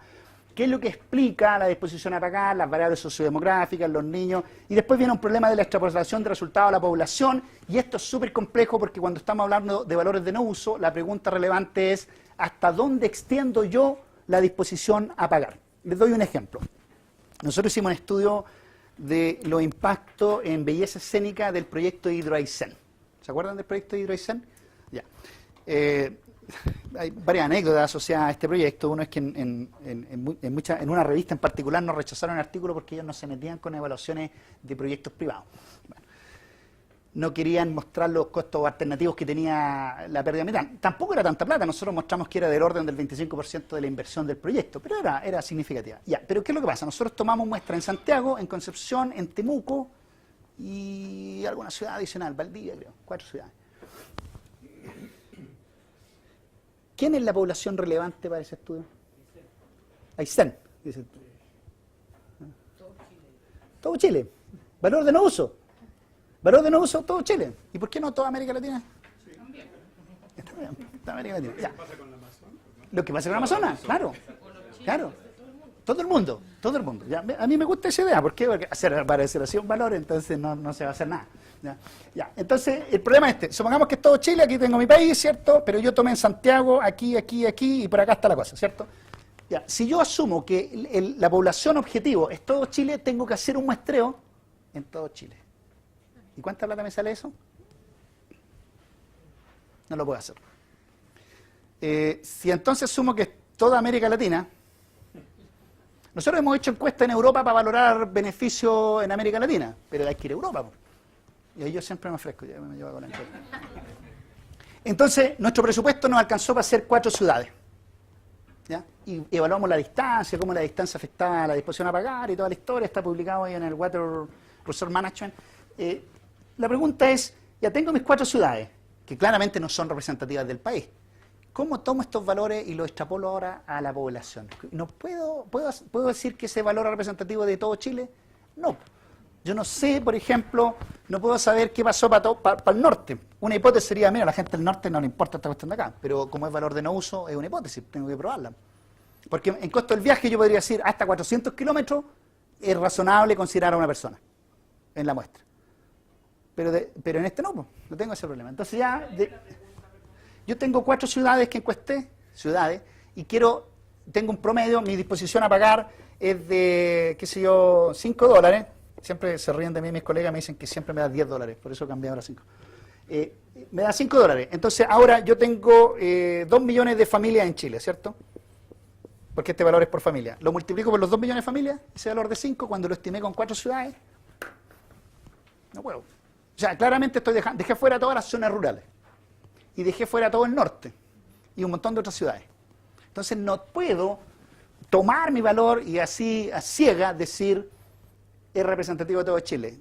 ¿Qué puedo hacer? Puedo tener hipótesis sobre qué es lo que pasa. Puedo decir que esta es la cuota inferior y de ahí para arriba toda la gente está dispuesta a pagar más, pero no funcionaría para el norte. Las zonas rurales tampoco, porque tomé las ciudades que tienen más altos ingresos. Tengo problemas de extrapolar esta cuestión. Entonces, esto de extrapolar los resultados a la población es muy complejo. No es un problema que sea difícil multiplicar. Es un problema de que es difícil definir la población relevante y si lo que yo estimé es representativo de esa población relevante. Ahora, hay una solución. Dígame. Un valor de no uso siempre se da cuando yo conozco el bien. No. Esa es una buena pregunta. el panel de la NOAA trató este tema. Y la sugerencia de ellos es, dice, porque había una sugerencia muy fuerte, es que estos estudios de valoración solamente se hicieran con la población que estaba familiarizada con el bien, que es más o menos la línea que estás pensando. Ellos sugirieron que esto no es correcto. Yo también pienso que no es correcto. Mi razón es súper práctica. Piensa tú en los estudios de marketing. Muchos de los estudios de marketing están hechos para incorporar productos nuevos a un mercado. Si fuera cierto lo que tú estás pensando, nunca podríamos hacer estos estudios de marketing porque como no existe el producto, no hay preferencias por él. Pero como operan los estudios de marketing, te muestran el producto, tú tienes la oportunidad de conocer sus atributos. Es lo mismo que hacemos en la encuesta. Entonces, si una persona no sabe cuál es el bien, yo se lo describo. En el fondo, si no conozco el bien, debería estar dispuesto a pagar cero. Claro, pero en la encuesta yo te lo voy a presentar el bien, igual que en un estudio de marketing. Y tú vas a familiarizarte. Ahora, la gran pregunta es, ¿cuánto logro familiarizar a una persona en una encuesta de 40 minutos? Si tú me dices que es poco, yo estoy 100% de acuerdo contigo, y ahí hay líneas de investigaciones, cuánto tiempo, el tiempo de familiaridad que tiene que tener, y entonces hay, por ejemplo, encuestas que hacen la cuestión súper sencilla. Le preguntan a la persona y a otra muestra le dejan tiempo para que responda. Y están viendo qué sesgo hay asociado a eso. Pero es una línea de investigación. No hay una respuesta clara sobre cuál sería la dirección de eso. Hay otras cosas, por ejemplo, si yo le pregunto inmediatamente después qué fue el derrame petrolero o un año después. Hay varios estudios tratando de ver si hay consistencia temporal entre esas disposiciones. Ok, más problemas. ¿Cómo se llama? El problema de valoración contingente es la aplicación. La estimación es sencilla, todo. Saber que tengo un buen instrumento es complicado. Recolección de información sobre el problema, como yo le dije, muchas veces no está la información disponible, sobre todo, por ejemplo, en recursos hídricos. Segundo, es que ahí dice, hable con expertos. Yo me rehuyo a hablar con expertos. No me gusta mucho hablar con expertos. ¿Cuál es la razón que no me gusta hablar mucho con expertos? Es porque el experto, ojalá supiera un poquito qué es lo que quieres hacer tú y es difícil transmitirle. Y el experto generalmente quiere que en la encuesta vayan cosas que tú no puedes poner en una encuesta porque la gente no te lo va a entender, sobre todo términos técnicos. Pienso en una encuesta sobre cambio climático. Nosotros acabamos de hacer una, no creo que alcance a mostrársela hoy día, pero nosotros hicimos una encuesta sobre cambio climático en el cual nosotros sabemos que está aumentando la acidificación del océano y esto tiene impactos sobre la producción de chorito, de mussel, ¿cierto?, de bivalvo. Y entonces hablamos con los expertos. Yo estoy en un grupo de investigadores, en un centro de investigación que se llama, tiene un nombre pomposo, Centro para la Investigación de Estresores Múltiples en Sistemas Socioecológicos Marinos, es decir, estudiamos chorito, ¿ya? Y entonces en esa hicimos esta encuesta, un choice experiment, que les voy a explicar más tarde cómo funciona, y la primera encuesta tenía conceptos súper técnicos, como que disminuye el pH. ¿Cuántos de los que estamos aquí saben qué significa eso? 1, 2, 3, ¿cuántos no saben? Yo no tenía idea, o sea, yo lo estudié alguna vez, pero yo siempre me equivocaba, porque yo decía que aumenta la acidificación, yo pensaba que aumentaba el pH, y al revés, para el otro lado. Entonces, ¿tiene sentido que le explique qué es lo que es el pH a una persona en una encuesta? No, que la calcificación y ¿cómo es la historia? Ya no sé, que se rompía la conchita y no sé qué cosa, había un proceso químico, y ahí está, dice el experto, me puso toda esa cuestión en la encuesta. Entonces tú se la muestras a una persona y la persona sabe de qué le estás hablando. Dice, no sabe. Por ejemplo, hay impacto en los atributos nutricionales de chorito, ¿ya? Entonces, en el omega 3 y el omega 6. ¿Ya? Entonces, ¿alguien sabe qué es eso? ¿Sabe para qué sirve esa cuestión? ¿Ya? Yo no lo sé. Yo lo único que sé es que lo meten en la mantequilla, en la margarina, que vienen margarinas con omega 3. ¿Ya? Y que hace bien, eso es todo lo que sé, que hace bien. Entonces, supuestamente, porque va a venir otro estudio que me va a decir que mucho omega 3, ¿cierto?, me deja calvo. Entonces, el problema de la conversación con los expertos requiere mucho tira y encoge, ¿ya? Y eso requiere experiencia, y requiere voluntad, y requiere un montón de cosas que a veces no están, y a veces no está el tiempo. Y por eso que estas encuestas se demoran mucho.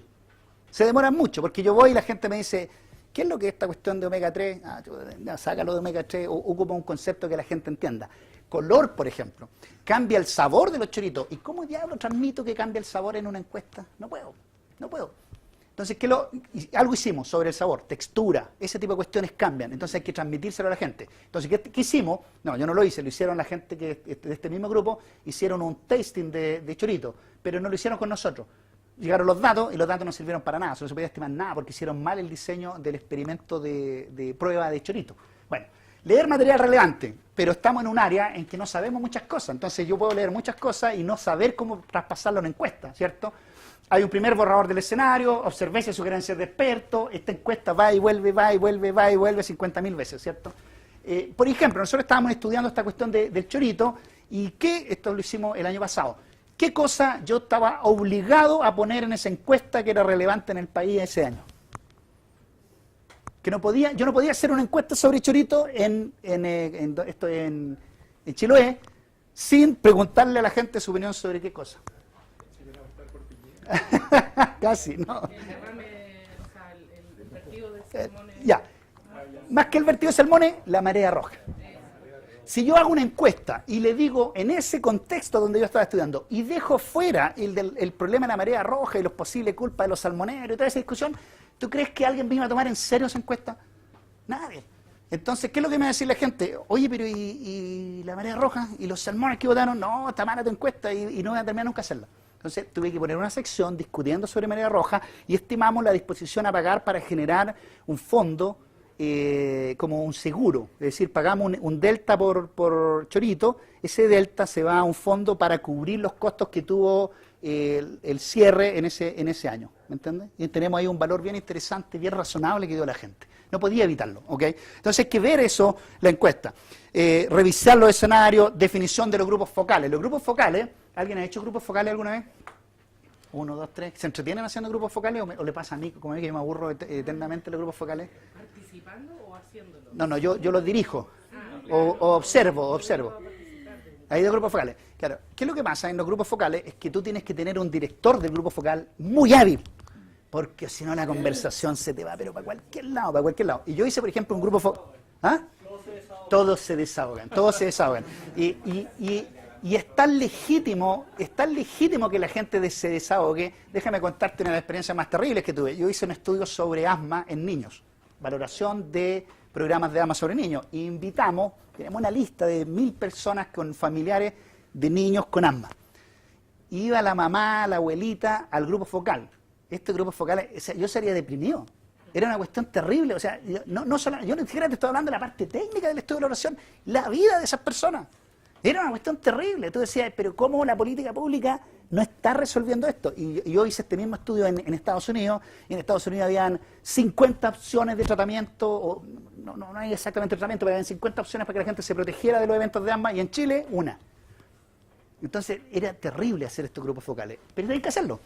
Y aprende un montón de cosas. Nosotros le damos un poco de dinero para que la gente fuera, etcétera. La mayoría de esta gente que nosotros teníamos, que además eran de los sistemas de salud pública, eran gente muy pobre. Entonces, es complicada esta cuestión de hacer los grupos focales. Las discusiones, la gente me contaba toda la vida del niño. Toda la vida del niño. Y eran 8 personas. O sea, empezábamos a las 8 de la mañana, terminábamos a las 8 de la noche escuchando la historia de todo el mundo.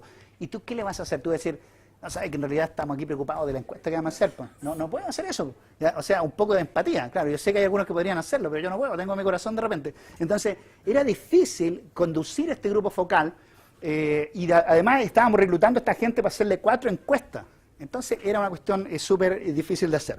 Después viene la encuesta piloto. En la encuesta piloto tú vas a aprender que está mal. Ese es el objetivo de la encuesta piloto. Y, por supuesto, uno puede tener varias versiones de la encuesta, revisiones finales, estudio principal, etcétera, análisis de encuesta. Aquí está el caso de la Exxon, ¿cierto? El escenario que ellos le pusieron. Entonces, fíjate que hay una cosa interesante. Esta tecnología que está en esta encuesta no existe. Nunca existió. Entonces, aquí aparece una cuestión ética. ¿Es razonable, entre comillas, mentirle a las personas? Porque esta es una mentira, si tú quieres. No existe esta tecnología. Pero tú tienes que construir un escenario que sea razonable, creíble, de que yo puedo protegerlos del derrame. ¿Ya? Entonces, lo que iban a hacer, ya no me acuerdo bien de los detalles, pero aquí está el supertanker, iba a tener estos escort ships que iban a andar con él, iban a andar de la mano, digamos, y si había un derrame, entonces los tipos iban a tirar estas redes por aquí, ¿cierto?, que iban a contenerlo, y después lo iban a recoger con no sé qué cuestión, y aquí están los cálculos de cómo lo iban a hacer. Claro. Pero esta solución, en ese momento que hizo la encuesta, no existía.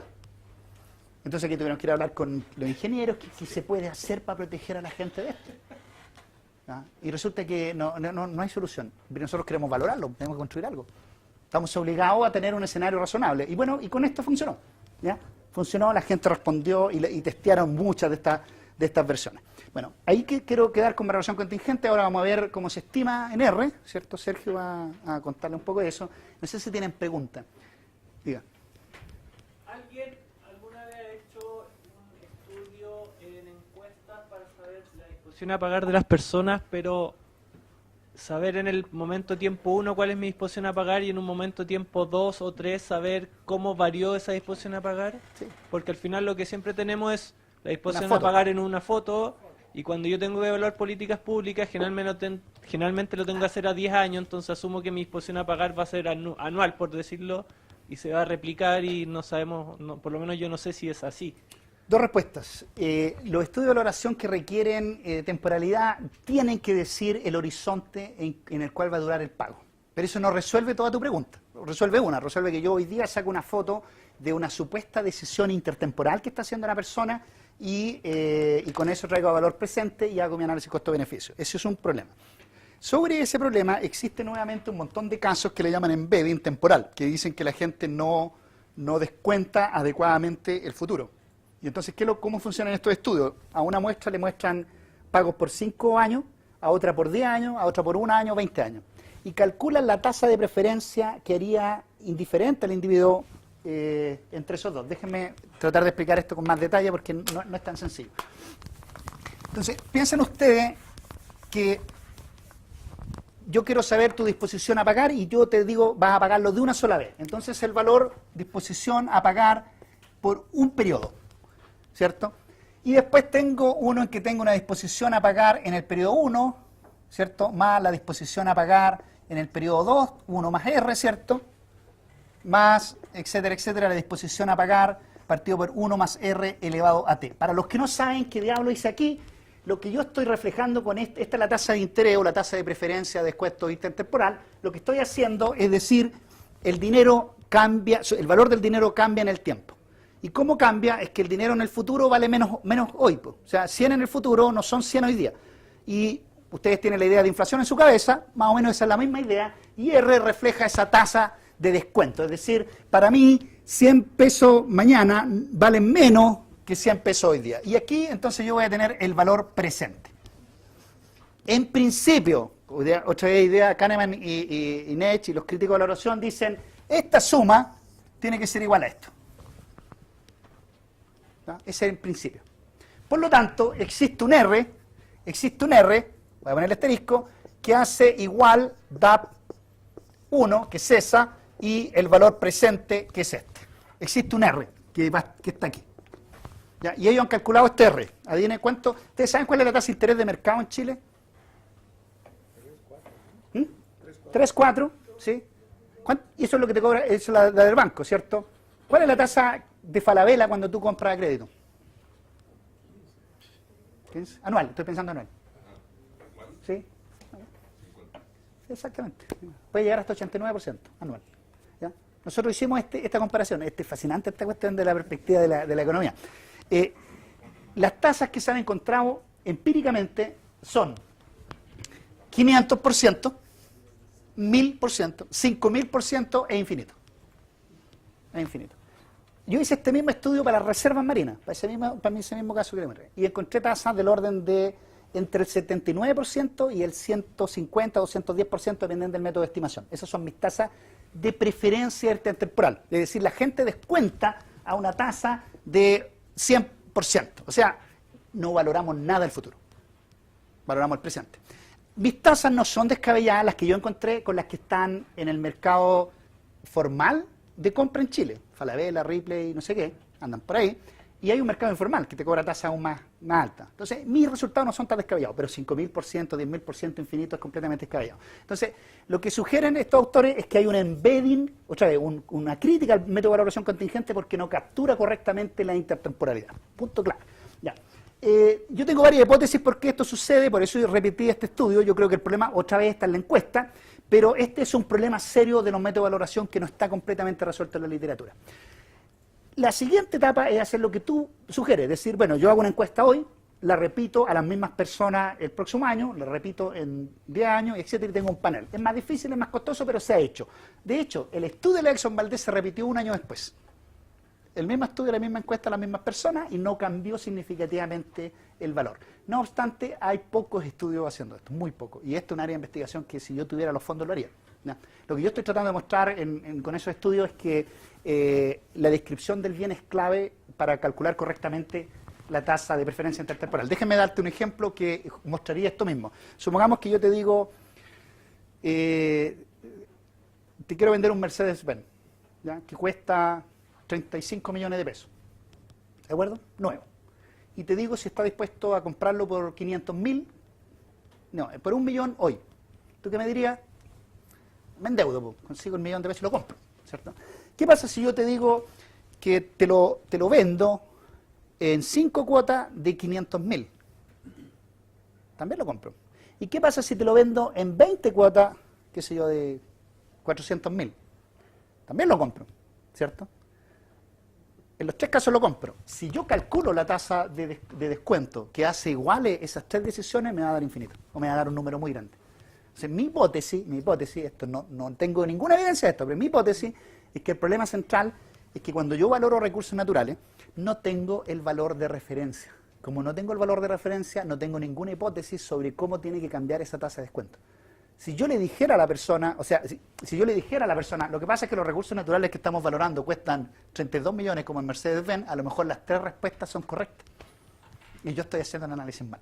Pero no sabemos cuánto vale el Mercedes que estoy vendiendo. A lo mejor cada uno tiene un valor distinto en su cabeza, cuánto vale. Por lo tanto, que yo encuentre esas tasas de descuento tan alta no es una inconsistencia del método, sino que es simplemente el problema del valor de referencia con el cual yo estoy tomando la decisión. Esa es mi hipótesis, pero no sé más. Es un punto de investigación clave hoy día en valoración contingente y en todos los métodos de valoración. Temporalidad, ¿sí? Es un tema. Hay muy pocos estudios que hagan eso. ¿Más preguntas? ¿No? ¿Sí? Estamos viendo cómo las poblaciones sobre las que se ha venido aplicando el asunto es disposición a pagar, disposición a aceptar. Que te encuadra, digamos, en una familia de soluciones. Por ejemplo, el caso de los pescados, que estabas hablando de Talcahuano. La gente está dispuesta a aceptar una compensación, a pagar por... En fin. Si el problema está del otro lado, cuando tú diseñas el método de valoración, ¿qué hace que decidas para uno o para los otros? Para el que sí tiene la responsabilidad o para los que buscarían las compensaciones. Que te mete en un problema de política pública interesante, ¿no? O sea, tú podrías, qué sé yo, hacer la encuesta entre los empresarios y su disposición a pagar o aceptar, cuando del otro lado hay un impuesto para que internalices, ¿no? Por ejemplo. Sí. No, ese es un excelente punto que tiene que ver con el artículo que yo le mencioné de Dale Whittington, que él está tratando de rehabilitar el estudio de disposición a aceptar, y decir, escribamos un set de criterios técnicos de cómo se hace un estudio de disposición a aceptar. ¿Por qué? Porque hay contextos en que yo tengo que preguntar por disposición a aceptar, ¿ya? Y esto tiene que ver con a quién entrevisto.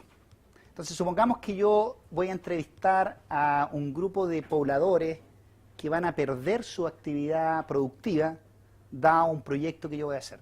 Como, por ejemplo, los pagos por servicio ecosistémico o la definición de un parque nacional que tiene uso restrictivo.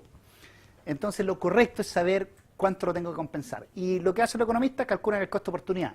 Pero los costos-oportunidades que uno calcula son siempre súper chiquititos. ¿Ya? Por alguna razón no hay un correlato directo entre el costo-oportunidad y la disposición a aceptar compensación, que incorporaría otro elemento no pecuniario, si tú quieres, en historia que vivo aquí, llevo muchos años, etcétera. Entonces uno debería distinguir qué pregunta hago dependiendo del problema de política pública que quiere hacer. El contexto de la NOA, que ellos sugieren pregunte por disposición a pagar, es en el contexto de juicios por compensación. Ese es el contexto de política pública. Y eso es súper importante entenderlo. Por eso tu pregunta es clave, porque yo tengo que definir mi pregunta y la medida de bienestar que voy a usar, media, mediana o percentil, dependiendo del problema de política pública que yo quiero enfrentar. Entonces ellos dicen, en los juicios en Estados Unidos, en un juicio, cuando yo demando a una empresa por compensación, use disposición a pagar, aunque haya que compensar a la persona. ¿Por qué? Porque yo quiero evitar, yo quiero tener la cota inferior. Eso es lo que ellos están sugiriendo. Puede ser una sugerencia que uno puede estar en desacuerdo, pero ellos sugieren eso. Dice, no calcule disposición a aceptar, ¿por qué? Porque te van a sobreestimar, no hay restricción de ingresos, sabemos que hay un montón de problemas, no hemos resuelto este problema con la disposición a pagar. Entonces, para que el juez diga, este estudio yo se lo acepto, para que la contraparte te lo acepte, dice, vaya por la cota inferior. Hay un elemento importante que yo no he mencionado, cómo funcionan estos juicios en Estados Unidos. Yo hago mi estudio de valoración, o ellos hacen su estudio de valoración, ¿cierto? Que a mí me tocó, de hecho a mí me tocó participar de un juicio sobre las empresas de música demandaron a los gimnasios para que les pagaran por los derechos de usar música en sus clases de deporte. Entonces ellos contrataron a una persona para que estimara cuánto debían pagar. Y a nosotros nos tocó revisar ese estudio. ¿Y cómo funciona esto? La contraparte tiene acceso a todo lo que tú haces. A todo lo que tú tienes una reunión, tú tomas una nota aquí, y eso tú se lo tienes que pasar a ellos. No puede ocultarle eso. Todo. Entonces, si alguien dice, oye, ¿por qué usaste la forma funcional que entrega la disposición a pagar más alta y quedó anotado ahí? ¿O grabado en alguna parte? La contraparte lo sabe. Entonces, fíjate el contexto en que entonces la NOA, pensando en este contexto, dice, esto es lo que debería ser aceptado completamente por las partes. ¿Ya? Entonces, si hay errores en la estimación, la contraparte lo va a saber. Entonces, tú tienes que ser muy cuidadoso de cuáles son tus decisiones metodológicas. Y por esa razón, la NOA es conservadora. Dice, esto es para que sea aceptado el estudio en las cortes, en los juicios por daño. Ese juicio por daño, curiosamente, interesantemente, en América Latina nosotros tenemos un pequeño vicio. Nosotros pensamos que la compensación por daño justifica el daño. No sé si me explico. Y esto no es así en Estados Unidos. En Estados Unidos la empresa es responsable por restaurar el área al nivel antes del daño y además está obligado a pagar las compensaciones por el periodo que yo no pude usar el área. Entonces, en ese contexto está perfecto estimar esto con disposición a pagar, tener la cuota inferior, usted me tuvo que limpiar todas las cosas, resolvió el problema ambiental que generó, pero además me paga todos los costes asociados que yo tuve. Por ejemplo, los costos de no poder producir, etcétera, etcétera. No es la idea de que él me paga y el daño se queda, y yo tengo que aceptar el daño. Ese contexto en el que está. Ahora, hay situaciones en que sería mucho más razonable preguntar por disposición a pagar, a veces aceptar, y a veces que es más razonable entrevistar a los que generan el conflicto, porque ellos van a ser sujetos de una legislación, sin duda. ¿Ya? Y eso hay que mirarlo. Con relación a lo último, eso depende mucho también de los preceptos ambientales a nivel constitucional, Sí. porque además de la reparación del daño implica la indemnización otra vez. O sea, Exactamente. Y eso es lo que nosotros hemos estado tratando. No hemos logrado avanzar en esto. Yo creo que esto es algo importante para los países y es entender la legislación ambiental desde la perspectiva de la valoración económica, porque exactamente lo que tú dices, las constituciones dicen algunas cosas y los reglamentos dicen otras cosas, y entonces en ellas se define claramente el uso o abuso de las metodologías de valoración. Entonces en Colombia y en Perú se está exigiendo hacer estudio de valoración, pero no es claro si es compensable el valor de no uso, por ejemplo. Entonces viene una persona y ya usa un estudio de valoración, ¿y qué estimó? ¿El valor de uso, el valor de no uso? ¿Qué reconoce la ley como posible compensación? ¿Está realmente pagando 2 veces o no? Ese tipo de cuestiones son fundamentales. Entonces, en Estados Unidos, la historia de la valoración económica es la historia de las demandas en las cortes. O sea, el desarrollo costo del viaje, todo el desarrollo costo del viaje, tú lo puedes prácticamente hacer una relación 1 a 1 con las demandas entre los estados y las empresas que contaminaron ríos y cuerpos de agua. Valoración contingente es exactamente la misma historia. El desarrollo de ellos depende mucho de las demandas, no de la demanda legal, de las demandas metodológicas que requieren en las cortes. ¿Ya? Entonces, hay un juicio, se genera un problema porque hay un conflicto técnico y eso obliga a los académicos a generar la respuesta técnica a ese problema. ¿Ya? Y ahí está alguna de las respuestas técnicas que están sugiriendo la NOA.